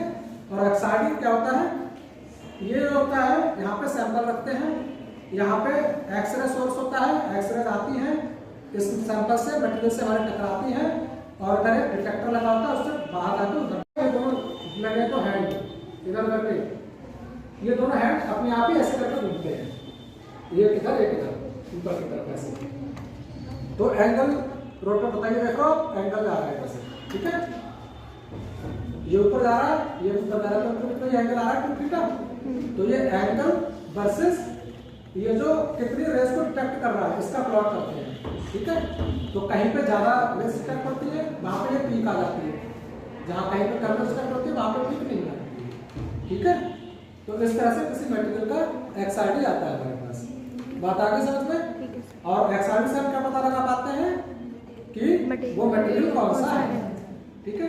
कैसे पता लगाते हैं, क्योंकि हर एक मटेरियल का एक क्रिस्टल स्ट्रक्चर होता है। क्या होता है, क्रिस्टल स्ट्रक्चर होता है। पढ़ा होगा ना क्रिस्टल स्ट्रक्चर के बारे में, कौन कौन सा होता है, एक होता है बीसीसी और एफसीसी और सिंपल सिंपल ये 3 बेसिक है। वैसे तो टोटल 14 प्रकार के होते हैं, वैसे ये 3 आपको पढ़ाए जाते हैं, ठीक है। तो जैसे आयरन होता है, आयरन का कौन सा होता है क्रिस्टल स्ट्रक्चर, किसने बोला, ठीक है, तेज बोल दो, बीसीसी बोला था किसी ने, अब तो कोई भी हाथ खड़ा कर दो। आयरन का बीसीसी होता है, ठीक है। तो बीसीसी वाला अपनी जगह पे पीक देगा। कोबाल्ट होता है, कोबाल्ट का एचसीपी होता है, एचसीपी हेक्सागोनल, ठीक है, तो वो हेक्सागोनल वाली पीक देगा। निकल होता है एफसीसी में, तो निकल का एफसीसी वाली पीक देगा, ठीक है। तो इस तरह से बता पाते हैं, और पीक देगा एक पर्टिकुलर एंगल पे, तो हम बता देते हैं कि हाँ ये मटेरियल है हमारा, ठीक है। तो इस एक्सआरडी का इस चीज में यूज करा जाता है मटेरियल साइंस में, मटेरियल को आइडेंटिफाई करने में। अब अगर कोई नया मटेरियल है तो उसकी पीक्स को देख के हम उसका क्रिस्टल स्ट्रक्चर बता देते हैं कि उसका क्रिस्टल स्ट्रक्चर ऐसा होगा, ठीक है। तो इससे हम नए मटेरियल की प्रॉपर्टीज को भी बता सकते हैं, ठीक है। चलो, अब दूसरी चीज आती है हमारे पास इंटरेस्टिंग, ये तो नॉर्मल एक्सआरडी जो लैब में होता है। लेकिन जब हम नैनो टेक्नोलॉजी में काम करते हैं तब हमारे पास मटेरियल होता है बहुत थोड़ा सा, हमने बताया नैनोमीटर में 1 नैनोमीटर 2 नैनोमीटर। तो इस एक्सआरडी से अगर हम करेंगे तो 1 या 2 नैनोमीटर को डिटेक्ट ही नहीं कर पाएगा मटेरियल को हमारे, ठीक है। तो उसके लिए चाहिए होता है हमें बहुत ज़्यादा हैवी एनर्जी की एक्सरे दी, ठीक है। और वो हम देख पाते हैं सिंक्रोट्रॉन रेडिएशन सोर्सेस में। ये हमें क्या था ताइवान में, ठीक है, जहाँ का अभी आपको रिसर्च में बताया था, ताइवान में गया था इस एक्सेलरेटर में, ठीक है। तो यहाँ पे ये बहुत हैवी इंस्ट्रूमेंट्स यूज करे जाते हैं मटेरियल को कैरेक्टराइज करने के लिए। अब आप बिलीव नहीं करोगे, आप टेक्नोलॉजी इतना आगे बढ़ रही है, छोटी सी चिप में हमारे पास सब कुछ है। पॉसिबल कैसे है, ये जो लैबोरेटरी थी कम से कम 600 मीटर का सर्कल था, 600 मीटर के सर्कल में ये लैबोरेटरी थी पूरी, और मटेरियल हम कितना सा स्टडी करते थे, इतना सा मटेरियल स्टडी करने के लिए 600 मीटर की लैबोरेटरी। तो इस तरह से हम चीज़ों को देख पाते हैं, उनकी प्रॉपर्टीज स्टडी कर पाते हैं, तब जाके जो हमारे पास आउटपुट है वो अवेलेबल है कि 1 नैनोमीटर में हम 1 बिलियन ट्रांजिस्टर्स 100 करोड़ ट्रांजिस्टर्स बना पा रहे हैं, क्योंकि ऐसी लैबोरेटरीज हमारे पास आज के समय में अवेलेबल है, ठीक है। ओके, फिर उसके बाद आते हैं इमेजिंग। आंखों से नहीं देख पाएंगे, तो आंखों से तो कैसे देखेंगे, माइक्रोमीटर साइज का कैसे देखेंगे, ऑप्टिकल माइक्रोस्कोप। तो हमने पाउडर बनाया लैब में, नैनो पार्टिकल्स मतलब 100 से 150 नैनोमीटर के साइज के छोटे छोटे पार्टिकल्स। ये जो पाउडर होता है ना लगाते हो फेस पे, उसमें जो पार्टिकल्स होते हैं वो कितने साइज के होते हैं पता है नहीं, उसमें जो पार्टिकल्स होते हैं वो 500 नैनोमीटर से लेके 1 या 2 माइक्रोमीटर तक के होते हैं, ठीक है। पाउडर में जो दिखता है फाइन पाउडर फेस पे लगाते हैं, उसमें 1 या 2 माइक्रोमीटर तक के साइज के पार्टिकल्स होते हैं, ठीक है। जिंक ऑक्साइड के जनरली कुछ ये होते हैं। जो सीमेंट होता है, सीमेंट में 12 से 15 माइक्रोमीटर के साइज के, 50 माइक्रोमीटर साइज के होते हैं पार्टिकल्स, और वो कितना फाइन पाउडर लगता है, ठीक है। तो वो तो हम इस ऑप्टिकल माइक्रोस्कोप से देख सकते हैं। और नैनो पार्टिकल्स अगर होंगे 100 नैनोमीटर 150 नैनोमीटर, तो ऑप्टिकल माइक्रोस्कोप से बहुत हटके देखते हैं। इसका साइज कैसे पता करते हैं कि नैनो में है या फिर ऑप्टिकल माइक्रोस्कोप से हम देख रहे हैं तो माइक्रोस्कोप में स्केलिंग करी हुई होती है आगे, बताता है कि स्केलिंग वो बताता नहीं, उसमें स्केल बार बना होता है। जैसे आप बर्नर कैलिपर से देखो तो स्केल बार होता है, तो माइक्रोस्कोप में भी उसके लेंसेज को पहले कैलिब्रेट करते हैं तो स्केल बार बना होता है कि हाँ स्केल बार पे हम प्रोजेक्ट करते हुए वहां पे देख लेते हैं कि हाँ कितना साइज है इसका, ठीक है। तो ये देख रहे हो कि आप नैनो पार्टिकल्स हैं, आपने ऑप्टिकल माइक्रोस्कोप से देखा कैसे दिख रहे हैं, छोटे छोटे क्लस्टर दिख रहे हैं, ठीक से समझ में नहीं आ रहा कि क्या है वो, ऐसा लग रहा है कि डस्ट पड़ी है, ठीक है। फिर हमने इन्हीं नैनो पार्टिकल्स को क्या बताया था कि जब ऑप्टिकल माइक्रोस्कोप से नहीं देख पाएंगे तो हम किससे देखेंगे, इलेक्ट्रॉन माइक्रोस्कोप से। किससे देखेंगे, इलेक्ट्रॉन माइक्रोस्कोप से। तो ये है हमारे लैब में इलेक्ट्रॉन माइक्रोस्कोप दिल्ली यूनिवर्सिटी में, ठीक है।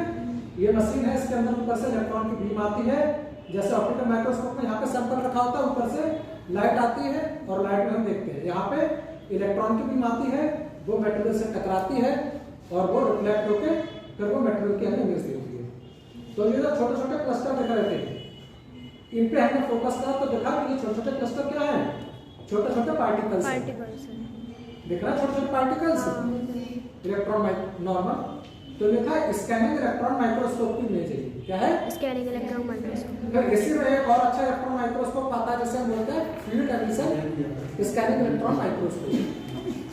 क्या बोलते हैं, field emission scanning electron microscope, जो और ज्यादा अच्छी क्वालिटी का होता है। तो उस माइक्रोस्कोप से जब हमने इन पार्टिकल्स पर फोकस करा, इधर देखो, इन पार्टिकल्स पर फोकस करता हमने क्या देखा कि ये जो पार्टिकल था वो क्या था, लट्टू की तरह है। किसकी तरह दिख रहा है ना, लट्टू की तरह, पूरी तरह। हाँ, तो ये पार्टिकल्स मैंने लैब में बनाए थे। कैसे बनाए थे, केमिकल सिंथेसिस से। जब केमिकल सिंथेसिस से बनाए थे तो हमें दिख रहा था काला सा पाउडर। कैसा दिख रहा था, काला पाउडर दिख रहा था, ठीक है। जैसे जो चाक काला पाउडर, कैसे कोयले को पीस लो तो कैसा पाउडर दिख रहा था। लेकिन अब देख रहे हो कि देखने से कितना डिफरेंस आ गया। अगर हम ऑब्जर्व कर पा रहे हैं तो हम कितना लेवल तक हम सोच सकते हैं। काला पाउडर पहले देखा तो पहले छोटे छोटे पार्टिकल देखा उसमें, और ध्यान से देखा तो उस छोटे छोटे पार्टिकल में और छोटे छोटे पार्टिकल थे। फिर और ध्यान से देखा तो उस छोटे पार्टिकल्स के अंदर भी और छोटे छोटे पार्टिकल से वो बना हुआ था लट्टू की तरह, ठीक है। तो ये है नैनो स्केल पे ऑब्जर्व करना, ठीक है। नीचे आप स्केल देख रहे हो, क्या लिखा है, 100 नैनोमीटर। ये जो लाइन है वो कितना है, 100 नैनोमीटर की है, क्योंकि दिखा रहा है कि जो बड़ा वाला पार्टिकल है हमारा वो 100 नैनोमीटर से के साइज का है, दिख रहा है। और इसके अंदर जो छोटे छोटे पार्टिकल है वो कितना नैनोमीटर का होगा, फिर 5 या 10 नैनोमीटर के होंगे। नहीं देखो, इस पूरी लाइन में कम से कम 10 छोटे छोटे पार्टिकल्स आ जाएंगे, नहीं आ जाएंगे। तो वो छोटे पार्टिकल 5 या 10 नैनोमीटर के साइज के हैं। तो जब हम इन इतने छोटे छोटे पार्टिकल्स को ऑब्जर्व कर सकते हैं तो हम उनको अरेंज भी कर सकते हैं, अपने अकॉर्डिंग कर सकते हैं नहीं। और जब ऐसे कर सकते हैं तभी हम नैनो स्केल पे चिप बना सकते हैं, नैनो स्केल पे टेक्नोलॉजी को डेवलप कर सकते हैं, ठीक है। चलो अब इसके आगे वाली स्लाइड और ज़्यादा इंटरेस्टिंग है, क्योंकि अभी तक आपने सुना होगा एटम एटम एटम एटम के अंदर इलेक्ट्रॉन, ये वो एटम्स क्रिस्टल में ऐसे अरेंज होते हैं। देखा कभी एटम को कैसा दिखता है एक्चुअल में, नहीं देख सकते ना, क्योंकि एटम का साइज क्या होता है, बहुत छोटा होता है। कितना, प्रिसाइसली -3 क्या, 10⁻³ क्या -3 क्या, स्केल बता दो। -3 बोल रहा तब भी चल जाएगा, लेकिन स्केल सही बताओ। -3 भी सही हो सकता है, लेकिन यूनिट तो बताओ। माइक्रो पिकोमीटर बोल दो, कितना, पिकोमीटर। नहीं पिको -3 पिकोमीटर में सॉरी, तो 15 हो जाएगा। हाँ, -3 नैनोमीटर भी नहीं जाएगा, -10 मीटर, ठीक है। एंगस्ट्रॉम की रेंज में होता है, मतलब 1 नैनोमीटर में कम से कम 8 से 10 एटम्स आ सकते हैं, ठीक है। वो डिपेंड करता है कि किस मटेरियल का एटम है, अब उन एटम्स को हमें देखना हो तो हम क्या करेंगे, तो हमें और ज़्यादा हाई पावर का इलेक्ट्रॉन माइक्रोस्कोप चाहिए, ठीक है। तो उसके लिए हम यूज़ करते हैं ट्रांसमिशन इलेक्ट्रॉन माइक्रोस्कोप। वो माइक्रोस्कोप में इतनी ज़्यादा तेज इलेक्ट्रॉन बीम होती है कि वो पार करके निकल जाती है मटेरियल को, और तो हम उस इलेक्ट्रॉन से उससे देख पाते हैं एटम को, क्योंकि एटम के अंदर क्या है, बाहर चारों तरफ इलेक्ट्रॉन है। तो इलेक्ट्रॉन जब जाएगी तो वो एटम को नहीं पार कर पाएगी, क्यों, क्योंकि इलेक्ट्रॉन है एटम पे, एटम में, ठीक है। तो इलेक्ट्रॉन पे नेगेटिव चार्ज और बीम आ रही है इलेक्ट्रॉन के, उस पर भी नेगेटिव चार्ज, तो वो रिपेल करेगा। तो इस तरह से वो एटम के चारों तरफ से निकल जाता है और एटम की शेप हमें दिखा देता है। देखते हैं कैसे दिखता है इलेक्ट्रॉन, वो एटम ये है, ठीक है, ऑब्जर्विंग द एटम। इस ट्रांजिस्टर इलेक्ट्रॉन माइक्रोस्कोप से हमने जो पार्टिकल बनाया था उसे ऑब्जर्व करा। देखो वो पार्टिकल 50 नैनोमीटर के स्केल पे ऐसा दिख रहा है। हाँ थोड़ा और पास कर, वहां जाके आप कर लीजिए उसको क्लोज।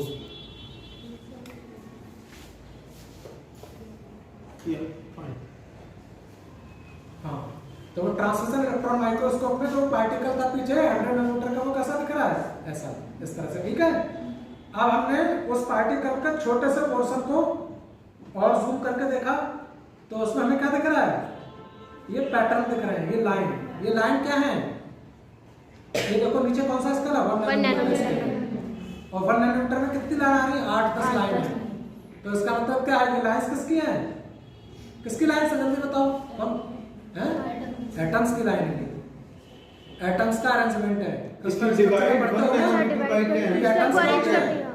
ऑर्डरली अरेंज होते हैं, तो वो एटम्स की लाइन है। और ज्यादा बढ़िया हाई एनर्जी पे देखा ट्रांसमिशन इलेक्ट्रॉन माइक्रोस्कोप में छोटे से एटम को, तो ये देखो यहाँ पे दिख रहा है एटम्स, हम आपने पढ़ा होगा ना ग्रेन्स, कि एक क्रिस्टल में, क्रिस्टलाइट में क्या होता है, छोटे छोटे ग्रेन्स होते हैं जहाँ पे एटम का अरेंजमेंट एक छोटी सी रेंज तक ही ऑर्डर होता है, उसके बाद किसी और ऑर्डर में। तो यहाँ पे देखो आप ग्रेन्स देख पा रहे हो अच्छे से, दिख रहा है ना, यहाँ पे ऐसे ऐसे लाइन्स अरेंज हैं, इस वाले में इस तरह से अरेंज हैं, इस वाले में और अलग तरीके से अरेंज हैं।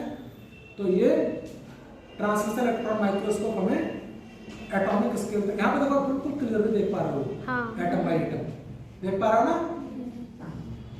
तो जो हमें अवधारणा दी गई है कि एटम स्फेरिकल शेप में होता है, वो यहाँ से कहीं ना कहीं हमें पूरी तरह से एक्सपेरिमेंटली वेरीफाई हो जाती है कि यहाँ एटम इस शेप में होता है, ठीक है। फिर आगे वही एक स्टेप में मैं बोलूँगा कि जब हम एटम स्केल पे एटम को देख पा रहे हैं तो हम उस स्केल पे टेक्नोलॉजी भी बना सकते हैं, ठीक है। तो ये था कि ये इलेक्ट्रॉन माइक्रोस्कोप काम कैसे करते हैं। तो ये है एसईएम, ज़्यादा डिफरेंस होता है इनमें दोनों में।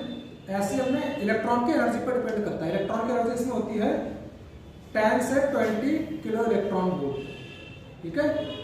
आपको इलेक्ट्रॉन की एनर्जी दे दी जाए तो उसकी वेवलेंथ निकाल सकते हो, नहीं पढ़ा होगा 12। बताइए अभी पढ़ाया बच्चों, एनर्जी दी हुई है, वेवलेंथ कैसे निकालोगे, क्या फॉर्मूला होता है?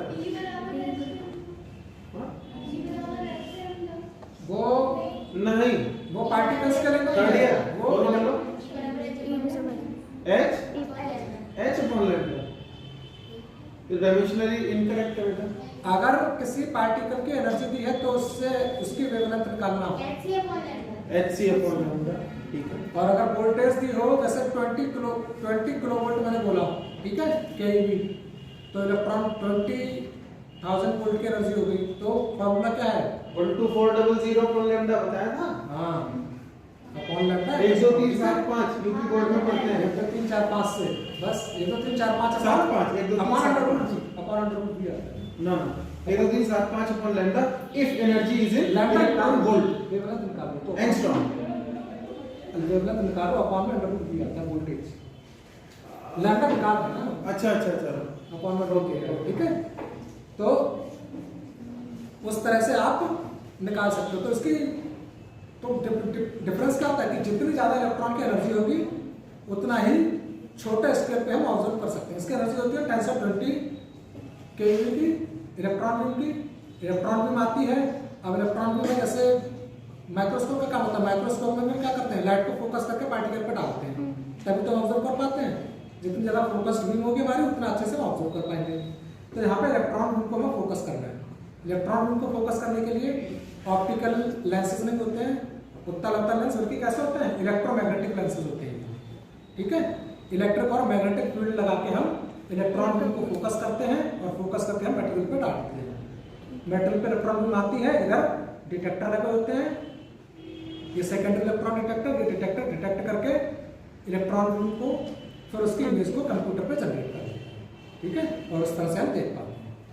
ट्रांसमिशन इलेक्ट्रॉन माइक्रोस्कोप में जो इलेक्ट्रॉन बीम की एनर्जी होती है वो होती है 100, 200 और 300 किलो इलेक्ट्रॉन वोल्ट। जो हम ऊपर वाले इमेज में एटम देख पा रहे थे, ये जब इलेक्ट्रॉन को 300 किलो इलेक्ट्रॉन वोल्ट पे हम एक्सेलरेट करते हैं इलेक्ट्रॉन बीम को, तब हम एटम बाय एटम देख पाते हैं। अदरवाइज हम इस तरह से थोड़ा रफ एस्टिमेट में इस तरह से देख पाते हैं 200 किलो इलेक्ट्रॉन। ठीक है, तो यहाँ पे भी सेम सिस्टम है, लेंसेज लगे हैं, इलेक्ट्रॉन बीम फोकस हुई, यहाँ पे मटेरियल लगा है हमारा, मटेरियल से पास हुई, फिर उसके बाद मटेरियल से पास होकर नीचे निकल जाती है और नीचे एक सीसीडी स्क्रीन लगी होती है, वहां से इंटरेक्ट करती है और उसकी परछाई वाली इमेज बना के देती है। ठीक है, तभी हम यहाँ पे पार्टिकल के अंदर के छोटे छोटे लट्टू थे वो नहीं देख पा रहे थे। ठीक है, केवल पार्टिकल देख पा रहे हैं। तो ये दोनों की वर्किंग आगे समझ में। सर ये सीसीडी कैमरा और ERS डिटेक्टर क्या है? सीसीडी कैमरा होता है चार्ज कपल्ड डिवाइस। ये कैमरा क्या होता है, जो हमारे नॉर्मल कैमरा इस तरह से नहीं होता, जो इनके अंदर लगा होता है वैसे, तो क्या करता है इलेक्ट्रॉन बीम को ही डायरेक्ट डिटेक्ट करते हैं और उनमें जो डेटा होता है 1 0 की फॉर्म में स्टोर होकर फिर वो इमेज को जनरेट करते हैं, मतलब वोल्टेज की फॉर्म में जनरेट होता है। ठीक है, छोटे छोटे फोटो डायल्स लगे होते हैं और वो इंटेंसिटी जो आ रही है इलेक्ट्रॉन की उसके अकॉर्डिंग उसको डिटेक्ट करते हैं और फिर उसको ब्लैक एंड व्हाइट इमेज में कन्वर्ट करके हमें देते हैं। ठीक है, ERS डिटेक्टर जो होता है, ये डिटेक्टर जो होता है उसकी एटॉमिक कंपोजिशन बताने के लिए होता है, क्योंकि डिफरेंट एटम्स डिफरेंट एनर्जी की एक्सरेज एमिट करेंगे। ठीक है, तो वो उन एक्सरेज की एनर्जी को डिटेक्ट करके बताता है कि उस एटम के उस पर्टिकुलर पार्टिकल के अंदर कौन से मटेरियल के कितने एटम्स प्रेजेंट हैं, ये बता देता है। ठीक है, तो इस लेवल पर टेक्नोलॉजी है हमारे पास, तभी हम ऐसी छोटी छोटी डिवाइसेस को जनरेट कर पा रहे हैं, बना पा रहे हैं। ठीक है, शायद इन चीज़ों के बारे में पहली बार सुन रहे होगे या फिर समझ रहे होगे। इंटरेस्ट आ रहा है नहीं? चलो, आप बात करते हैं, मोबाइल की बात हो गई, कंप्यूटर की बात हो गई, बात हो गई। जब मोबाइल और कंप्यूटर की बात होती है, सबके पास मोबाइल है, नहीं है तो मिलेगा, फिर मिलेगा उसके बाद क्या करोगे, कहीं पर भी जाओगे, फोटो खींची, वीडियो बनाई, फिर थोड़ा देर में क्या होगा, अरे मेरे मोबाइल की मेमोरी फुल हो गई, अब क्या करा जाए कि इसमें तो 32 GB का मेमोरी कार्ड है, काश 64 GB का होता। ठीक है, कि 64 का नहीं 128 GB का मेमोरी कार्ड होता। तो ये मेमोरी की बहुत बड़ी प्रॉब्लम है आज के टाइम में। मतलब पहले से जैसे जैसे कंप्यूटर और मोबाइल इवॉल्व हो रहे हैं, मेमोरी स्टोर करना, उसको प्रोसेस करना भी एक तरीके से टास्क है, वो बढ़ता जा रहा है। क्यों? पहले मोबाइल कम थे, लोगों के पास कम मोबाइल थे, 2-4 फोटो खींचे, कैमरे अच्छे थे, 2-4 फोटो खींचे, बस रुक गए। अब सबके पास स्मार्टफोन है, तो सबको तो स्मार्टफोन में कैमरा चाहिए, सबको अपनी अच्छी फोटो चाहिए, अच्छी वीडियो चाहिए, हर चीज़ की, तो उसके लिए ज़्यादा मेमोरी भी चाहिए स्टोर करने के लिए। और वो स्टोर करने के लिए हमें इंटरनेट पे भी डालना है। फिर अब इंटरनेट पे डाल लो तो इंटरनेट पे हवा में थोड़ा ही है, इंटरनेट पे भी वो मेमोरी कहाँ है, कहीं ना कहीं किसी रूम के अंदर डेटा सेंटर बने हुए हैं, उन वहाँ पे पूरी मेमोरी के डिवाइसेस लेके वहाँ जाके वो स्टोर हो रही है तुम्हारी मेमोरी, और वहीं से प्रोसेस होकर आपके पास आ रही है। आप फेसबुक पर कोई चीज़ डालते हो तो ऐसा नहीं कि वो हवा में लटकती हो इंटरनेट पे, ऐसा नहीं होता। वो क्या है, फेसबुक को आपने इंटरनेट पे डाली, इंटरनेट के थ्रू, वो मोबाइल नेटवर्क के थ्रू, वो फेसबुक का एक जगह पे डेटा सेंटर होता है, वहाँ पे बहुत सारे मेमोरी यूनिट्स लगे होते हैं और मेमोरीज में जाके वो सेव हो जाती है। सर उनकी भी तो डेटा स्टोरेज कैपेसिटी होती है। हाँ, तो वो कैपेसिटी वो कंटिन्यू उन्हें बढ़ानी पड़ रही है। और आप जब इंटरनेट चलाते हो एक क्लिक पर तुरंत आपको अपनी फोटो चाहिए, तो उन्हें प्रोसेस करने की भी स्पीड बढ़ानी है उन्हें, कि आपने क्लिक करा इंटरनेट पे, इधर से जो सर्विस प्रोवाइडर कंपनी है, एयरटेल है, जो भी है, वो पहुँचे वहाँ तक, वहाँ से उन्हें मैसेज मिले, वो तुरंत तुम्हारी फोटो भेजे वहाँ से। ठीक है, अब उनके पास हजारों जीबी में, मिलियंस ऑफ जीबी में डेटा स्टोर है बड़े से कमरे में, वहाँ से वो सिर्फ तुम्हारी फोटो ही तुम्हें भेज रहे हैं ढूंढ के। अभी किसी ऑफिस में चले जाओ, सरकारी ऑफिस में, तो वहाँ क्या होता है कि आपका कोई बिल नहीं मिल रहा हो तो वो घंटों ढूंढ के बताते हैं कि ये बिल कहाँ है। लेकिन अब कंप्यूटर के ज़माने में आपका नाम पूछते हैं, तुरंत आपकी फाइल आपके सामने होती है। ठीक है, तो इस तरीके से बर्डन ह्यूमन पर कम हो रहा है कंप्यूटर से। ठीक है। तो हाँ कैसे आजकल होता है, सरकारी ऑफिस बहुत एडवांस हो गए हैं वैसे। हाँ मैं वही बता रहा हूँ कि अब पहले क्या होता था, पहले फाइल्स वगैरह थी, लेकिन अब क्या है कंप्यूटर से, तो आप तुरंत पहले हम जाते थे स्कूल में फीस जमा अभी भी करने, नहीं है सर, क्या अभी भी नहीं है। कुछ जगह पे है, लेकिन जैसे पहले स्कूलों का हम जाते थे स्कूलों में, किसी प्राइवेट स्कूल में भी ये था कि वो रजिस्टर में नाम लिखते थे, रसीद में हाँ अच्छा कपिल देव तुम्हारी फीस यहाँ से यहाँ तक की जमा है। अब आप जाओगे किसी भी स्कूल में, ठीक है, कंप्यूटर पे नाम डाला, हाँ तुम्हारी फीस की जमा है, यहाँ तक की जमा करनी, ये वाला चार्ज है, ये सब बना के दे देते हैं, तो आसान है काम। हाँ तो वो सब कैसे हैं, तो डेटा जब से हमने डिजिटलाइजेशन हुआ है, डिजिटलाइजेशन बोलते हैं इस चीज़ को कि डेटा को इलेक्ट्रॉनिक फॉर्म में स्टोर करना, ठीक है। तो उसके साथ साथ मेमोरी को स्टोर करने की कैपेसिटी भी बढ़ी है और टेक्नोलॉजी भी बढ़ी हुई है, तो उसके बारे में ज़रा देख लेते हैं। तो किस तरह से प्रोग्रेस हुई, तो सबसे पहले है ये हार्ड डिस्क हमारी, ये बनाई थी IBM कंपनी ने, ठीक है। ये देख लो हार्ड डिस्क कितने बड़े साइज की लग रही है आपको, 2 it is size of 2 refrigerator. 2 refrigerator पता क्या होता है, फ्रिज। तो 2 फ्रिज होते हैं, उन 2 फ्रिज के बराबर ये हमारी मेमोरी कार्ड था ये। और इसकी कैपेसिटी कितनी थी, 5 MB। 5 MB मतलब कितनी, यहाँ पे एक अच्छे से कौन सा फोटो खींचूंगा वो भी सेव होगा इसमें, क्योंकि ये फोटो में 6-7 MB की होती है, ठीक है। आगे बढ़ते हैं, उसके बाद ये 1956 की बात है। उसके बाद इससे पहले एक हार्ड डिस्क बनी थी जो एक कंट्री से दूसरी कंट्री ले जाई गई थी, तो उसके लिए एक क्रेन को बुलाना पड़ा था लोड करने के लिए, तो उसकी कैपेसिटी थी 1 MB केवल, ठीक है। ठीक है, ऐसे ही आगे बढ़ते हैं। 1971 में फ्लॉपी डिस्क आई। आज के टाइम में CD यूज करते हो, ज्यादा लंबा लेक्चर तो नहीं होगा, नहीं बच्चे बात कर रहे हैं। हाँ तो 1970 इंटरेस्ट आ रहा नहीं आ रहा, नहीं तो हाँ सर बहुत, है, ठीक है। तो 1971 में पहली फ्लॉपी डिस्क आई। आज के टाइम में CD यूज करते हो, पहले CD नहीं हुआ करती थी, तो इस तरह की डिस्क आती थी चारों, ये बंद पूरी तरह से, तो इसे कंप्यूटर में लगा के तब इसमें डेटा ले लेते थे। तो इसकी कैपेसिटी कितनी होती थी, 100-200 KB मैक्सिमम, 100 KB तक। ये 80 KB की थी पहली, और 4 MB तक की थी इसकी स्टोरेज। इसमें भी एक फोटो सेव नहीं हो पाता हमारा। ये फ्लॉपी डिस्क तो हमने भी देखी थी अपने टाइम में, क्योंकि तो सब रिजेक्ट हो चुकी थी, क्योंकि मार्केट में मिल जाती थी। जो सूर्यग्रहण होता था ना, तो सूर्यग्रहण को देख लेके गए, क्योंकि इसमें काली सी झिल्ली सी होती थी, तो यहाँ पे हम उस झिल्ली से जो सूर्यग्रहण को देख सकते थे, कि काली सी झिल्ली में सन दिखता था बिल्कुल रेड रेड का, ठीक है। तो बाद में हमने इसलिए यूज करी। आप लोग ट्राई मत करना, क्या मैं कह रहा हूँ ट्राई मत करना घर पे आप लोग ऐसे देखते अब मिलेगी। बाय द वे मैंने इसको हार्ड डिस्क का साइज लगभग जो टीवी होता है उतना बड़ा तो है, और इतनी हैवी थी कि एक आदमी से ना उठे, ठीक है। तो इसका भी कोई खास नहीं था। फिर 1996 के अराउंड में जो CD DVD वगैरह होते हैं, इनका इन्वेंशन हुआ, ठीक है।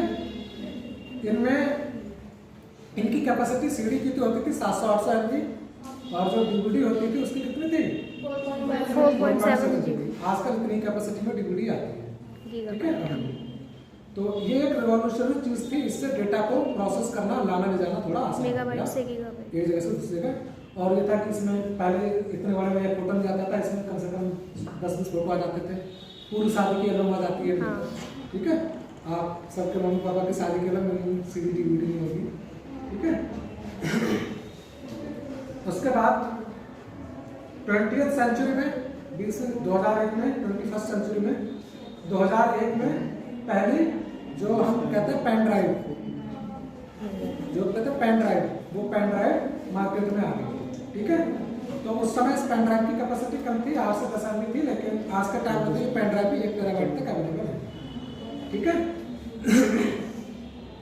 और फिर 2001 के टाइम पे ही ये जो हार्ड डिस्क थी, हार्ड डिस्क भी आने लगी थी, कम से कम 100 GB की, 200 GB की, ठीक है। ये टेक्नोलॉजी इतनी बढ़ चुकी है, तो और समय के अकॉर्डिंग जरूरत नहीं थी, क्योंकि डेटा जो था बढ़ता जा रहा था। और इसका एक हार्ड डिस्क का साइज कितना होता है, हमारे हथेली के बराबर होता है, ठीक है। लैपटॉप के अंदर होता है, इतना हमारे हथेली के बराबर होता है, इससे छोटा इतना साइज होता है। इतने साइज में हम 1 TB का डेटा स्टोर कर सकते हैं। 1 TB कितना होता है, 1024 GB, ठीक है। इतना डेटा स्टोर कर सकते हैं। और आज के टाइम में हार्ड डिस्क कितनी आ रही है, 5 टेराबाइट तक की हार्ड डिस्क मार्केट में अवेलेबल है, 5-10 टेराबाइट की, ठीक है। फिर लेकिन हार्ड डिस्क के साथ एक दिक्कत है हमेशा कि इसकी डेटा प्रोसेस करने की स्पीड क्या होती है, थोड़ी स्लो होती है। मतलब हमेशा कंप्यूटर में हमारा बहुत डेटा तो कंप्यूटर चलाओ, क्लिक करो तो काफ़ी टाइम लगता है उस फाइल को खोलने में, तो ज़्यादा भरा हुआ होता है। क्योंकि हार्ड डिस्क में क्या होता है, डिस्क होती है, आगे बताएंगे वर्किंग जो क्यों स्लो है। तो उसके बाद डिमांड की बहुत ज़्यादा फास्ट प्रोसेसिंग डिवाइस चाहिए, तो उसके लिए फिर मेमोरी कार्ड वाली टेक्नोलॉजी को ही आगे बढ़ाया गया कि मेमोरी कार्ड हम बना लेते थे, 1 GB 2 GB का मोबाइल में वो तुरंत प्रोसेस कर देता था। तो उसी टेक्नोलॉजी पर based I solid state drive, क्या बोलते हैं, सॉलिड स्टेट ड्राइव। अभी लैपटॉप हम लोग अगर नया खरीदते हैं तो SSD मांगते हैं, क्या कहते हैं, SSD वाला भी। तो SSD में क्या होता है, सॉलिड स्टेट ड्राइव होती है, हार्ड डिस्क नहीं होती है, इसमें इलेक्ट्रॉनिक स्टोरेज डिवाइस होती है पूरी तरह से। तो इसमें रोटेटिंग वाला कोई कॉन्सेप्ट नहीं होता, तो ये फास्ट प्रोसेसिंग करता है, ठीक है। अब हम मार्केट में कम से कम उसी सेम साइज में, मतलब इतने बड़ी साइज की ही SSD में हम 15 टेराबाइट तक का डेटा स्टोर कर सकते हैं। और ये चीज़ें समय के साथ धीरे धीरे बढ़ी रहेंगी। हम इतने ही साइज में एक दिन 100 टेराबाइट तक का डेटा स्टोर करेंगे। कोई क्वेश्चन है क्या? इतने ही साइज में कितना, 100 टेराबाइट का डेटा स्टोर करेंगे, ठीक है। टेक्नोलॉजी इस तरह से आगे बढ़ेगी। अच्छा, बात आती तो अभी एक बार हार्ड डिस्क की वर्किंग समझ कि हार्ड डिस्क स्लो क्यों होती है थोड़ी सी। ये हार्ड डिस्क जो हाँ उधर उधर घुमाओ। होता कितना है? क्या 1 टेराबाइट में कितना? 1 टेराबाइट होता है 1024 GB में, ठीक है। और 1 GB कितना होता है, 24 MB, ठीक है। अगर फोटोज के फॉर्म में बताएं, आज के टाइम में एक फोटो कितना होता है, 5 MB का। तो 1 GB में कितने फोटो आएंगे, 200 से 250 फोटो आएंगे बस, ठीक है। 1 GB में 250 फोटो, तो 1 टेराबाइट में कितने फोटो आ जाएंगे, 250 को 1000 से मल्टीप्लाई कर दो, 2 लाख से कम से कम, ठीक है, या 25,000 आएंगे। अरे उधर को आगे बढ़ते हैं। तो हार्ड डिस्क स्टोर और प्रोसेस कैसे करती है डेटा को, उसको जरा देख लेते हैं। हार्ड डिस्क में क्या होता है, ये छोटी छोटी ये डिस्क होती है, कहते हैं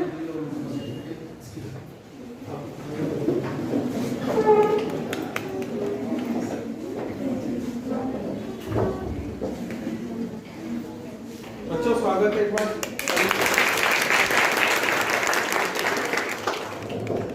सर को अपने मॉडल दिखाओगे ना? बच्चों एक बार अपने अपने जो मॉडल है इसको थोड़ा पॉज कर देते हैं। सर दिल्ली यूनिवर्सिटी से आए हैं।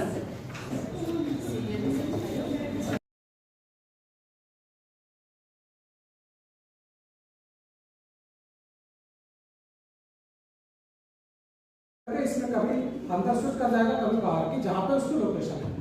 तो वो उसमें पहले से रीड रहता है सारा फ्लैश मेमोरी में कि कहाँ पे कौन सा डेटा स्टोर है, ठीक है।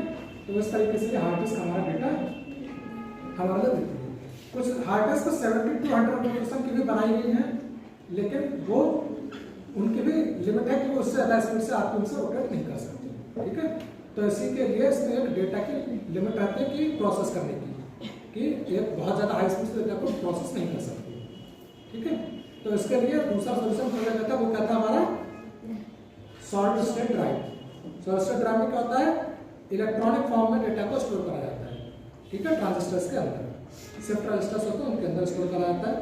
और फिर उनमें क्या होता है, इलेक्ट्रॉन्स मूव करते हैं, तो इलेक्ट्रॉन्स बहुत हाई स्पीड से मूव करते हैं। दूसरा, जितना छोटा साइज होगा हमारे ट्रांजिस्टर का, उतने ही नंबर ऑफ ट्रांजिस्टर ज़्यादा बढ़ा सकते हैं। जितना छोटा साइज होगा उतना जल्दी से इलेक्ट्रॉन ट्रांसफर कर जाएंगे, ठीक है। तो और ज़्यादा तेजी से डेटा को ट्रांसफर हम कर सकते हैं, ठीक है। बात जैसे इस वजह से यहाँ पे अभी 10 ट्रांजिस्टर है, मतलब 10 स्टूल है। तो अगर बड़े बड़े स्टूल है तो 10 स्टूल ज़्यादा दूर तक ले जाओगे, उधर में टाइम लगेगा। लेकिन अगर छोटे छोटे स्टूल लगा दिए जाए उतनी ही जगह में 50, तो जंप करने में कम टाइम लगेगा, बिल्कुल पास पास है, ठीक है, बहुत जल्दी पहुँच जाओगे। तो एक बार में कम टाइम में 50 स्टूल को तुमने रीड कर दिया, ठीक है। और बड़े साइज के हैं तो उतने टाइम में कम स्टूल को रीड कर पाओगे, कम डेटा। तो जितना ज़्यादा छोटा साइज होगा उतनी तेजी से डेटा भी चल जाएंगे और ज़्यादा डेटा को स्टोर भी करेंगे, ठीक है। तो ये है फ्यूचर का डेटा स्टोरेज का सिस्टम, हार्ड डिस्क की टेक्नोलॉजी, वो सब SSD, ठीक है। अब ये जो डेटा स्टोरेज डिवाइस होता है, इससे होता है इसी मैग्नेटिक फॉर्म, ठीक है। तो इसके लिए हमें स्टडी करने पड़ते हैं मैग्नेटिक मटेरियल्स, और मैग्नेटिक मटेरियल्स को स्टडी करने के लिए हमें चाहिए होता है कि हमें क्या चाहिए कि उनकी मैग्नेटिक प्रॉपर्टीज क्या क्या है। तो एक और थोड़ा ओपन करते हैं डेटा का, कितना डेटा अवेलेबल है हमारे इंटरनेट पे आज के टाइम में। ये जो इस तरह से दिख रहे हैं बहुत सारे चैम्बर बने हुए, ये डेटा सेंटर है। जैसे बताया थोड़ी देर पहले कि फेसबुक वगैरह डेटा कहाँ स्टोर करते हैं, इनके डेटा सेंटर होते हैं वहाँ पर। तो ऐसे इन सेंटर्स में ये सारी जो रेड रेड लाइट्स की सीरीज दिख रही है, ये सब हार्ड डिस्क लगी हुई है। इन हार्ड डिस्क में डेटा स्टोर हो रहा है जितना भी हम अपलोड करते हैं इंटरनेट पे, ठीक है। और अगर हम कुछ डेटा प्रोसेस करते हैं इंटरनेट पर, देखते हैं, सर्च करते हैं, तो वो भी यहीं से हमारे पास आता है, ओके। तो यहाँ पे जितनी स्पीड यहाँ पे अच्छी होगी उतनी जल्दी हमारे पास इंटरनेट से डेटा हमारे पास आएगा।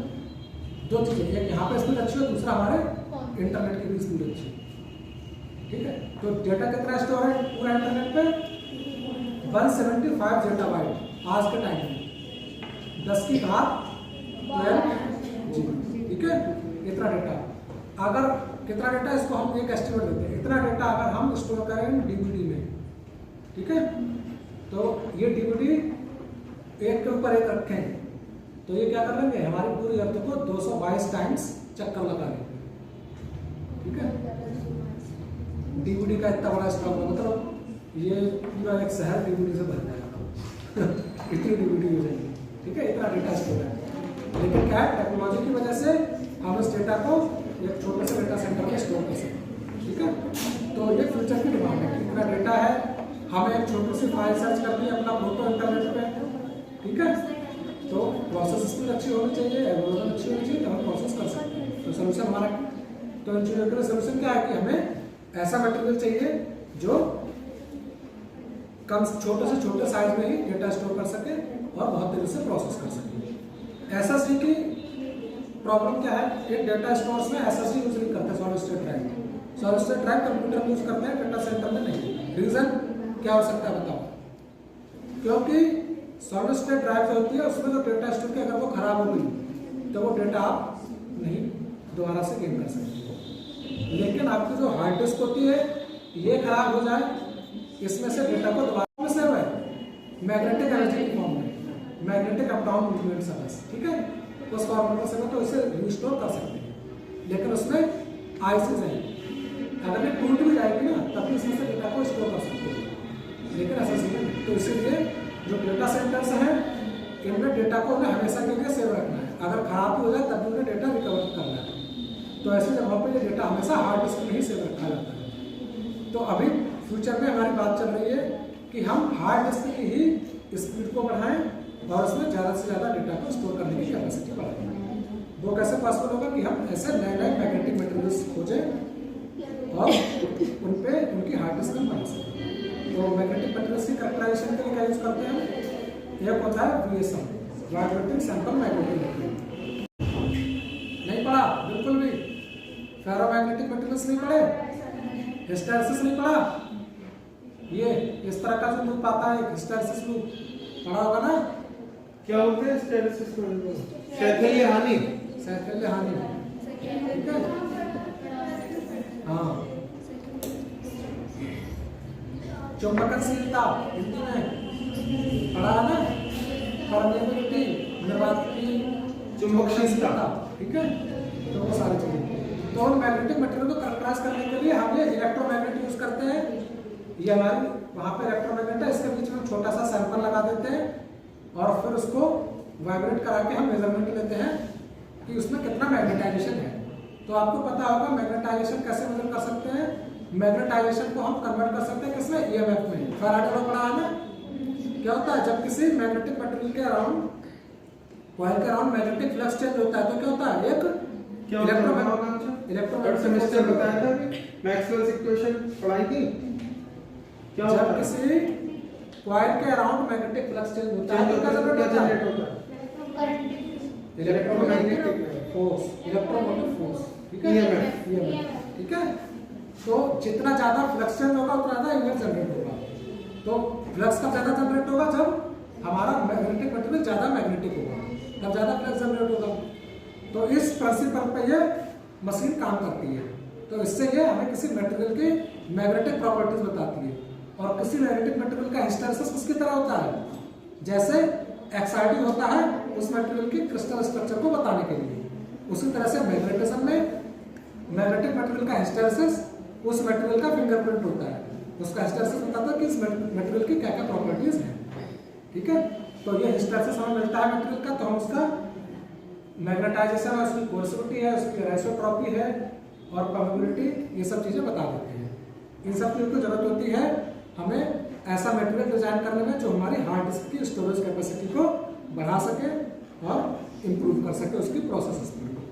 दूसरा, अब हार्ड डिस्क हमने बना ली, हार्ड डिस्क में लेकिन हम देखेंगे कैसे कि कितने छोटे उसमें डेटा स्टोरेज के पॉइंट्स हैं, तो उन्हें देखने के लिए हमें देखना होता है मैग्नेटिक डोमेन। डोमेन पढ़ा होगा ना, मैग्नेटिक डोमेन जिसमें अलग अलग डायरेक्शन में मैग्नेटाइजेशन होता है वो चीज़ें। ठीक है, तो उन्हें देखने के लिए माइक्रोस्कोपी यूज करते हैं। ठीक है, तो उस माइक्रोस्कोपी से वैसे हमें देखने में आयरन देखेंगे, हमें आयरन बिल्कुल एक फ्लैट शीट लगेगी। ठीक है, कोई मैग्नेट देखोगे तो ब्लैक ब्लैक लगेगी ऊपर से आपको, लेकिन जब इस मशीन के अंदर देखोगे तो उसमें मैग्नेटिक डोमेन्स होते हैं, वो अलग अलग कलर में दिखेंगे इस तरह से। तो उनके कलर क्या बताते हैं कि उसमें मैग्नेटाइजेशन किस डायरेक्शन में है। ठीक है, ये मैग्नेटिक डोमेन्स बताते हैं। तो इस मशीन को क्या बोलते हैं, मोब माइक्रोस्कोपी। क्या बोलते हैं, जैसे बोलते हैं magneto optic care effect microscopy. ठीक है, चलो इन सब चीजों की बात हो गई, मोबाइल, कंप्यूटर, डेटा स्टोरेज। ठीक है, तो अब इन सब डिवाइसेस को फैब्रिकेट कहाँ करते हैं, ये है वो लैबोरेटरी जहाँ डिजाइन करी जाती है। ये आप देख रहे हो लेफ्ट में, ये क्या है, ये जो आपका मेमोरी कार्ड होता है ना, उसके अंदर इतनी छोटी छोटी चिप बनी होती है, उस चिप में ही आपका सारा डेटा स्टोर होता है।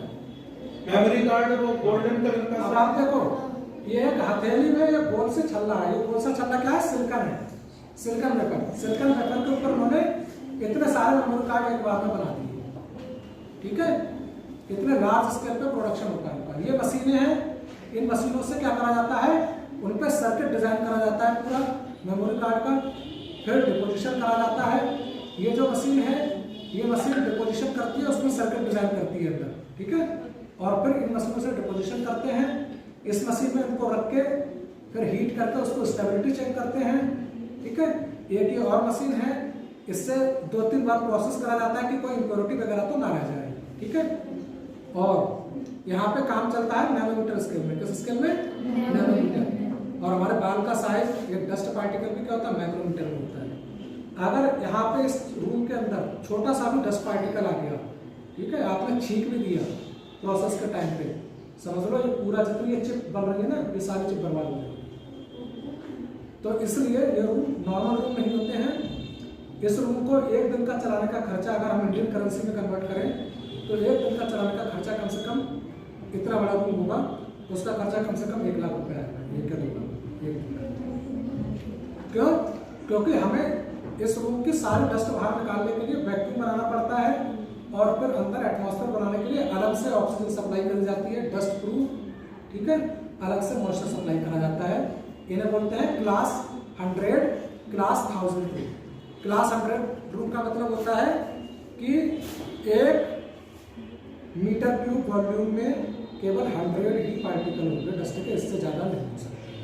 ठीक है, और अभी आपका तो मैंने ऐसा पता है कितना पार्टिकल होंगे 1 मीटर क्यूब में, बताओ कोई आइडिया?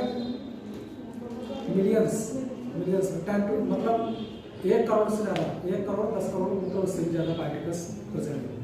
ठीक है, तो ऐसी जगह पे ये चीज फैब्रिकेशन प्रोसेस नहीं हो पाता। हाँ, नॉर्मल रूम नहीं होती है। ये देखो यहाँ पे फर्श नहीं है, फर्श दिख रहा है आपको? नहीं। क्यों नहीं है? क्योंकि ये नीचे जो सोलर प्लेट नहीं है वो, ये जाली है। इस जाली के नीचे कंटिन्यू सक्शन पंप लगे हुए हैं। वैक्यूम क्लीनर होता है वैसे सक्शन पंप लगे हुए, वो कंटिन्यू ये अंदर से हम लोग घूम रहे हैं, हमारी सांसें बाहर आ जा रही है तो थोड़ा बहुत मॉइस्चर आ रहा है, तुरंत उसको ड्रैग कर रहे हैं नीचे की ओर, हवा में ना फैले। ठीक है, और ऊपर की तरफ बाहर से सप्लाई के लिए ऑक्सीजन वगैरह की सप्लाई ऊपर से हो रही है कंटिन्यू। ठीक है, क्योंकि अगर सारा वैक्यूम खींचेंगे तो ऑक्सीजन भी चली जाएगी, आदमी अंदर मर जाएगा।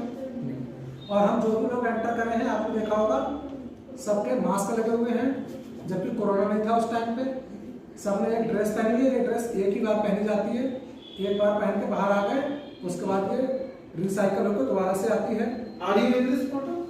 ये ओह यहाँ पे खड़ा हूँ, ये इंचार्ज थे इस लैब के, ठीक है। कवर पूरी तरह से ग्लव्स में कवर, ये फोटो खिंचाने के लिए मैंने चक्कर से खोल लिया था मास्क अपना, ठीक है, ताकि लगे लगे ये इंचार्ज में देखा नहीं था, ठीक है। बाकी पूरे टाइम सब लगाए रहते हैं, ठीक है।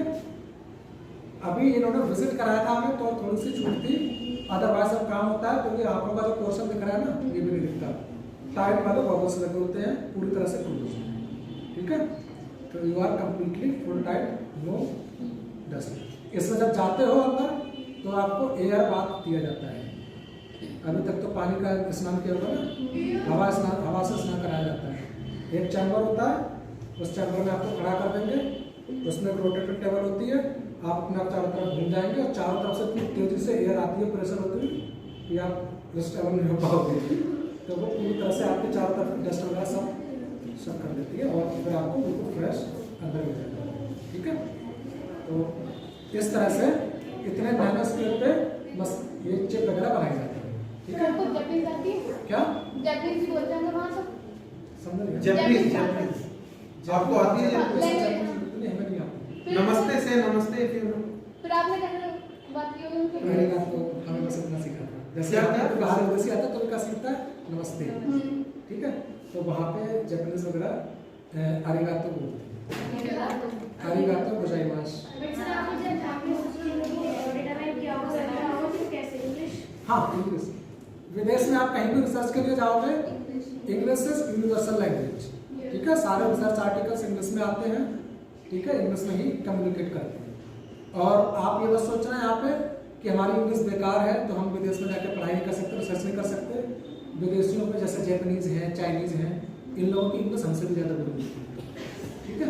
वो तो बोलने का स्टाइल है, ऐसा बोलते हैं। बोलने का समय उनके इंग्लिश हमसे भी ज़्यादा बोल होती है। अभी मैं आपसे लेक्चर बोल रहा हूँ, 2-4 इंग्लिश का वर्ड बोल दिए, वहाँ पे कॉमन पीपल को इंग्लिश का वो वर्ड भी समझ में नहीं आती है, ठीक है।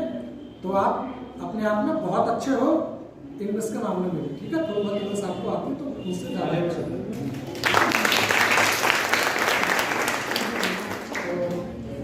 और बाकी जब इसी फील्ड में पढ़ाई करोगे तब तो ऑब्वियसली इस फील्ड की इंग्लिश की थोड़ी और अच्छी हो जाएगी, ठीक है। And you are being taught in English most of the times।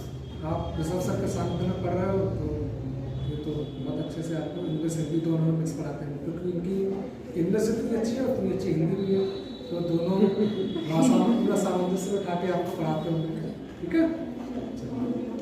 तो आगे ये है अपनी लाइफ को स्मार्ट बनाने के लिए, ठीक है, कि हमें कुछ ना करना पड़े, बस बीप की आवाज़ आए या फिर हमारे फोन में मैसेज आए, हमारा काम हो जाए, ठीक है। यही तो चाहते ना हम, तो वो ये इतने कई प्रकार के सेंसर्स वगैरह ये हम यूज़ करते हैं, ठीक है। थर्मोस्टेट, इंफ्रारेड सेंसर है, अल्ट्रासोनिक का जायरोस्कोप सेंसर भी होता है। ये जायरो सेंसर किस लिए होता है? आपके मोबाइल में जायरो सेंसर लगा होता है, जिसकी वजह से आप गेमिंग को कंट्रोल कर पाते हो, ठीक है। क्योंकि उसमें अंदर मैकेनिकल बोर्ड होती है, वो डाटा बुक करती है, वो बताती है कि कौन आपका किधर को टिल्ट हो रहा है, आपको फोन के टिल्टिंग को वो डिवाइस बताती है, ठीक है। ये वाटर फ्लो सेंसर अभी किसी ने बनाया था, ये देखो यहाँ पे। इसी तरह से मॉइस्चर वगैरह सेंस करने के लिए सेंसर होते हैं, कलर को सेंस करने के लिए सेंसर होते हैं, लाइट सेंसर होते हैं, कलर सेंसर भी लाइट सेंसर होता है, टच स्क्रीन का सेंसर, सोलर सेंसर। और इन सब चीज़ों को चलाने के लिए क्या चाहिए हमें? एनर्जी। कौन सी एनर्जी? Electrical energy. तो इलेक्ट्रिकल एनर्जी के लिए आज के टाइम में डिपेंडेंसी किस चीज़ पे है? Thermal power station, nuclear power station या फिर हाइड्रो इलेक्ट्रिक प्लांट, ठीक है। हाइड्रो थर्मल, उनमें क्या होता है, हाइड्रो इलेक्ट्रिक प्लांट में या फिर रिजर्वायर में जहाँ पर पानी के थ्रू बिजली बनाई जाती है, वो तो ठीक है, सस्टेनेबल है, लेकिन उनकी वजह से एक नुकसान जो हमें दिखता है कि नदियाँ कभी कभी सूख जाती है बिल्कुल, क्योंकि पानी वहाँ सारा स्टोर है, ठीक है। लेकिन एक तरह से वो इकोनॉमिक है और दूसरा हमारा नेचर फ्रेंडली है कि पॉल्यूशन नहीं फैला रहा है। दूसरा होता है थर्मल पावर प्लांट, उनमें कोयले से बिजली बनती है, पॉल्यूशन फैलाते हैं, ठीक है। से वहाँ भी पॉल्यूशन होता है, न्यूक्लियर पॉल्यूशन, ठीक है। तो फ्यूचर हमारा क्या है कि हम ऐसे सोर्सेस पर डिपेंड ना रहें जिनसे पॉल्यूशन फैल रहा हो। ठीक है, हमारा एनवायरनमेंट सेफ रहे और हम इकोनॉमिकली इलेक्ट्रिसिटी को जनरेट कर सकें, उसे सेव कर सकें। ठीक है, सेव करने का प्रोसेस है, हम चाहते हैं छोटे से छोटी डिवाइस। ठीक है, डिवाइस तो छोटी कर लेंगे, हमने छोटी सी घड़ी बना ली, डिवाइस छोटी कर ली, लेकिन हम बाहर घूम रहे, हमें चाहिए कि हमेशा तो चलती है, तो हर जगह तो इलेक्ट्रिसिटी है नहीं, तो हमें उसकी बैटरी भी चाहिए हाई पावर की, कि हाँ ज़्यादा देर तक बैटरी काम करती रहे। ठीक है, क्योंकि लोग पावर बैंक लेकर घूमते हैं, तो लोग हर कोई चाहता है हाई पावर की, कौन पावर बैंक में ऐसी बैटरी हो 4-5 दिन चले। इकोनॉमिक इलेक्ट्रिसिटी जनरेट करना, नेचर फ्रेंडली, और दूसरा उसे स्टोर भी करना ज़्यादा से ज़्यादा अमाउंट। ठीक है, तो सोल्यूशन क्या है? एक तो डिवाइस सोलर सेल्स के थ्रू इलेक्ट्रिसिटी जनरेट करी जाए। सोलर सेल्स क्या होते हैं?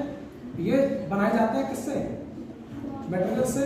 तो ज़्यादा से तो क्या होगा, पता लगा हम लोग को मोबाइल के चारों तरफ जो कवर है सोलर सेल लपेट ली, और उसी से हमारा मोबाइल चल रहा है। ठीक है, तो ये सब चीज़ें हम चाहते हैं, और वो पॉसिबल है नए मटेरियल की रिसर्च करके उनको बारे में जानकारी देंगे। हम चाहते हैं बैटरीज कैसे हो, छोटे से छोटे साइज में ज़्यादा पावर स्टोर कर सके। ठीक है, सब लोगों ने यहाँ की वाली बैटरी लगाई हुई थी, इसके लिए लगाई थी, क्यों? क्योंकि ये ज़्यादा पावर स्टोर करती है। एक मैं कोई क्वेश्चन पूछना चाहता हूँ। दूसरा एक है ग्रीन एनर्जी, एक है हाइड्रोजन फ्यूल सेल। ठीक है, आने वाले समय में इसका भी बहुत ज़्यादा यूज बढ़ने वाला है। जैसे कि कारें चलती है पेट्रोल पे, तो उसका कॉन्सेप्ट है इलेक्ट्रिक कार। इलेक्ट्रिक कार के बाद दूसरा कॉन्सेप्ट है हाइड्रोजन कार। ठीक है, हाइड्रोजन कार मतलब कि हाइड्रोजन से कार चलना। तो हाइड्रोजन का कॉन्सेप्ट क्या, क्योंकि उसमें कोई भी धुआं नहीं निकलेगा। क्या निकलेगा? साइलेंसर से पानी निकलेगा। कितनी मजेदार चीज है ना कि पानी निकलेगा साइलेंसर से, जो रोड पर धूल उड़ रही है धूल भी नहीं उड़ेगी। ठीक है, सर इसको ग्रीन एनर्जी सोर्स क्यों कहा गया है? क्योंकि वो कोई पॉल्यूशन नहीं कर रहा है। ठीक है, एनवायरमेंट को इसलिए।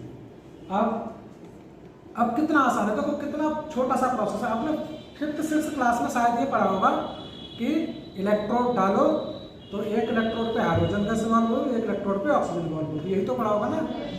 ये एक्सपेरिमेंट साइंस में सबने पढ़ा होगा, हाइड्रोजन ऑक्सीजन इवोल्यूशन का, कि हाइड्रोजन निकलती है एक इलेक्ट्रोड पे, एनोड पे, एक एनोड पे ऑक्सीजन निकलती है।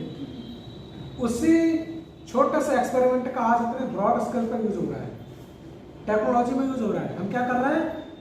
पहले तो हाइड्रोजन जनरेट कर रहे हैं वाटर के इलेक्ट्रोलिसिस करते हैं, वाटर इलेक्ट्रोलिसिस, हिंदी में पानी का विघटन क्या बोलेंगे। ऑक्सीजन वो एयर से लेगा, और हाइड्रोजन ऑक्सीजन कैथोड एनोड पर रिएक्शन करके इलेक्ट्रिसिटी जनरेट करेंगे, और वो बाद में कन्वर्ट होकर क्या बना लेंगे? वाटर बना लेंगे। ठीक है, क्योंकि फ्यूल क्या होता है? फ्यूल में क्या होता है? कार्बन होता है, कार्बन हाइड्रोकार्बन होते हैं। तो फ्यूल जब बर्न होता है तो कार्बन ऑक्सीजन के साथ मिलकर कार्बन डाइऑक्साइड बनाता है और वाटर बनाता है। लेकिन कार्बन डाइऑक्साइड ज़्यादा होती है, वो पोल्यूट करती है। लेकिन यहाँ पे केवल हाइड्रोजन है, तो हाइड्रोजन ऑक्सीजन के साथ मिलकर पानी बना देंगे और हमारे लिए एनर्जी मिल जाएगी। तो ये फ्यूचर की कॉन्सेप्ट कार है हाइड्रोजन कार। अभी कुछ दिन पहले न्यूज आई थी, हमारे जो केंद्रीय प्रधानमंत्री हैं नितिन गडकरी जी, उन्होंने हाइड्रोजन फ्यूल कार ले रखी और वो वही चलाते हैं, प्रमोट करने के लिए कि हाइड्रोजन कार को प्रमोट करा जाए आने वाले समय में। ठीक है, क्योंकि पूरी तरह से चलो ये सब इतना था, सब पॉसिबल हो रहा है किसकी वजह से? मटेरियल साइंस में रिसर्च की वजह से। और आगे भी नई नई डिस्कवरीज या नए नए कॉन्सेप्ट पॉसिबल है, टेक्नोलॉजी में रिवॉल्यूशन पॉसिबल है, जितना भी हम इस चीज़ में आगे बढ़ेंगे। ठीक है, दूसरा the beginning of modern mobile and computer. जिस तरह से हम पिछले 20 साल में प्रोग्रेस देखे मोबाइल और कंप्यूटर में, 20 साल पहले अगर किसी से बोलते थे ना कि फ़ोन पे ही बात कर लेंगे ऐसे आमने सामने बैठ के, तो सरप्राइज मानते थे। ठीक है, 2020 में बात करती वीडियो कॉल पर, और सरप्राइज की वीडियो कॉल पर बात करी। और आज का टाइम में तो वीडियो कॉल बहुत कॉमन चीज़ है।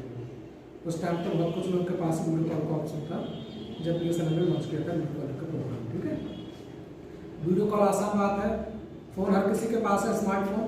जब स्मार्टफोन हर किसी के पास है, हर कोई स्मार्ट हो गया है, और स्मार्टफोन धीरे धीरे और ज़्यादा स्मार्ट होते जा रहे हैं। ठीक है, पहले केवल कॉलिंग मैसेज से लेके अब वो हमारे बिजली के बिल, ठीक है, हमारी पढ़ाई लिखाई सारी, ठीक है, बच्चे पैसे भी कमा रहे हैं टिकटॉक वीडियो बना के। ठीक है, फिलहाल वो एक सोल्यूशन नहीं है, वो इतनी अच्छी चीज़ नहीं है। ठीक है, आपको टेक्नोलॉजी में आगे बढ़ना चाहिए और इस डायरेक्शन में सोचना चाहिए, क्योंकि ये स्टेबल है, स्टेबल फ्यूचर है। ठीक है, फ्यूचर स्मार्टफोन्स क्या होगा, इनका फ्यूचर क्या होगा, थोड़ा सारे बताते हैं। तो अब धीरे धीरे क्या है, फ्लेक्सिबल स्क्रीन वाले फोन आने लगे। लेकिन अभी एक चीज़ है कि वो थिकनेस उनकी थोड़ी ज़्यादा है, थोड़ा वजन ज़्यादा है। हम क्या चाहते हैं, बिल्कुल पतले पन्नी की तरह, हम एक रबर बैंड की तरह हाथ में लपेट के चले आराम से, ठीक है। क्योंकि इंसानी फितरत क्या होती है कि वो चाहता है और ज़्यादा आराम के बाद और ज़्यादा आराम, ठीक है। तो वो यही चाहते हैं। तो फ्यूचर का स्मार्टफोन से होंगे कुछ आने वाले समय में 5-10 सालों में आप देखो बिल्कुल पतले से, ठीक है। जैसे वो पहले किस्टें खाते थे ना, हाथ में मारी डबल रोल हो गई, तो फोन है आप हाथ में मारोगे रोल करके पहनते हुए चलते लगे, ठीक है। ना घड़ी की जरूरत, केवल फोन में काम चलता है। ये फोन ये फ्यूचर है। मैं ऐसे बोल रहा हूँ, आपको अभी मजाक लग रहा है, लेकिन अगले 10 सालों में देखोगे ये चीज़ मार्केट में 15-20 हज़ार में अवेलेबल होगी, ठीक है। क्योंकि ऐसे मटेरियल पर डिस्कवरी चल रही है और प्रोटोटाइप भी बनाए जा रहे हैं। प्रोटोटाइप मतलब कि प्रैक्टिकल वाले से आपने वर्किंग मॉडल बनाए, उन्हें बोलते हैं प्रोटोटाइप, ठीक है। तो ऐसे प्रोटोटाइप बनाए जा रहे हैं। दूसरा, ऐसे ट्रांसपेरेंट फोन भी अवेलेबल होंगे, देखने में शीशा और वैसे देखने में फोन। मैं जापान गया था तो वहाँ मैंने देखा था ऐसा ट्रांसपेरेंट कैलकुलेटर, मैंने He gifted me such a calculator. ठीक है, शायद होगा भी, कभी दिखाना बच्चों सर को। दिखाना एक बार। Yeah, sure. हाँ, अभी नहीं है, मतलब होगा इनके पास। वो ट्रांसपेरेंट है, उसमें बस नंबर देखते हैं, बाकी दोनों तरफ ग्लास, आपको दिखेगा ही नहीं कि इसमें ऐसा लगे कांच है केवल, लेकिन जब करोगे टाइप तो कैलकुलेटर आता है, ठीक है। तो जब कैलकुलेटर पॉसिबल है तो मोबाइल फोन भी पॉसिबल है, ठीक है, आने वाले समय में।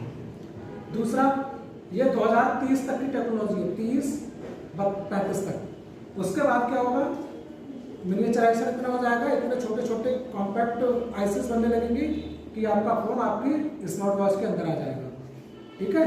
और एक प्रोजेक्टर के थ्रू आप बड़ी स्क्रीन करके देख पाएंगे अपनी हथेली पे, ठीक है। जिनको हम बोलते हैं कि एक मोबाइल फोन आपके अंदर की टैटू के फॉर्मेट में आ जाएगा, ठीक है। आपकी इंजीनियरिंग करके आपके हाथ में ही टैटू की फॉर्मेट में पूरा मोबाइल फोन इम्प्लांट कर दिया जाएगा और आप उस पर हाथों पर ही चला सकते, ठीक है। एक और फीचर, स्मार्ट ग्लासेस, ये भी एक फीचर है कंप्यूटर मोबाइल टेक्नोलॉजी का, कि आपका जो आप ग्लासेस वेयर करोगे उस ग्लासेस में ही पूरी जो वायर है और यहाँ पे एक डिवाइस है, उसमें ईयरफोन और कंट्रोल होगा आपकी वॉइस से, और उस पूरे वायर में ही पूरा का पूरा कंप्यूटर सेट होगा, और जो उसका जो ग्लास होगा वो वैसे सामने आपको स्क्रीन दिखेगी, लेकिन आप जब चाहोगे तो वो अपने आप ही कन्वर्ट हो जाएगा स्क्रीन में, ठीक है। और उस स्क्रीन में आप सारी चीज़ें देख पाओगे और प्रोजेक्ट कर पाओगे कि हमें कौन सी टास्क कब करना है, ठीक है। दूसरा, काम चल रहा है ब्रेन मशीन इंटरफेसिंग पे भी, तो इस तरह के ये फ्यूचर मोबाइल फोन होंगे। आप देख रहे हो मोबाइल का तो नाम निशान भी मिला तब तक, लेकिन वो सब कुछ आपके एक छोटी सी डिवाइस में दिखा, मोबाइल फोन, कैमरा, कंप्यूटर, सब एक ही चीज़। दूसरा, अभी तक तो आप अपलोड करते हो हाथ से टच कर करके, लेकिन अभी काम चल रहा है कि आप जो कुछ सोचते हो आपके दिमाग में एक चिप लगाई जाएगी, और वो चिप आप जो सोच रहे हो उसी को डिटेक्ट करके आप बोलोगे ये कर दो, कौन लगवाएगा वो चिप, ठीक है। और फिर वो पॉसिबल हो सकता है, ठीक है। तो ये फ्यूचर है। Thank you. Why did I interrupt you?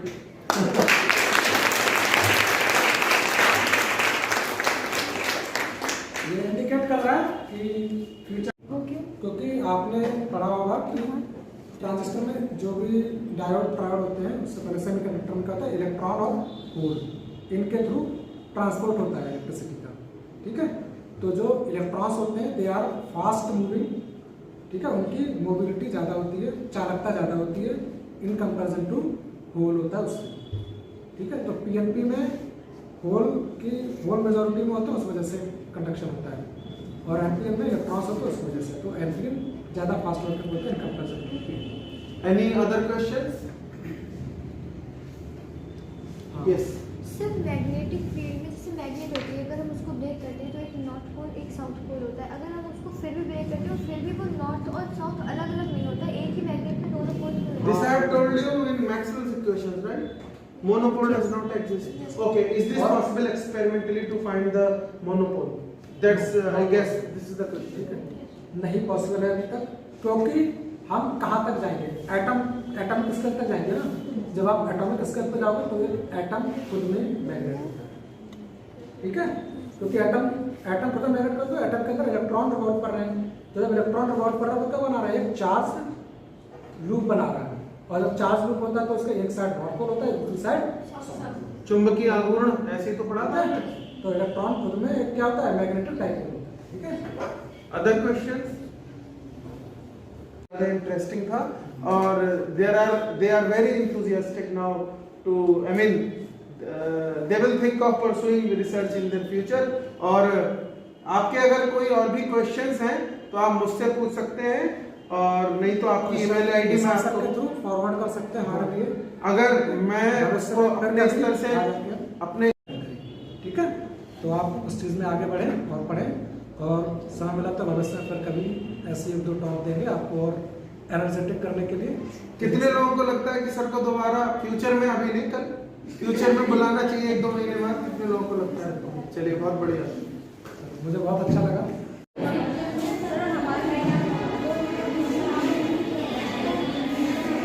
Kapil Dev समझाओ आप।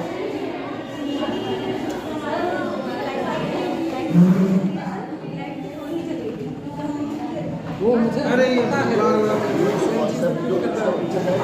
वर्क कैसे कर रहा है, सिंपल है।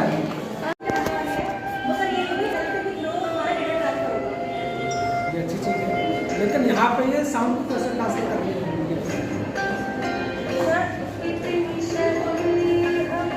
ये बता दो। नंबर पूरे ये बता दो, नंबर पूरे क्या पूछा? मैं कह रहा हूँ ये बता दो ये कैसे ट्रांसफर कर रही है, अगर तो साउंड को बिल्कुल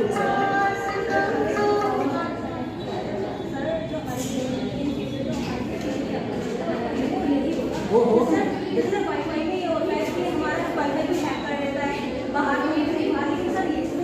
हाँ, वो मुझे वो मुझे पता है। यहाँ कैसे होता है? यहाँ ट्रांसफर कैसे होता है? एलईडी से लाइट से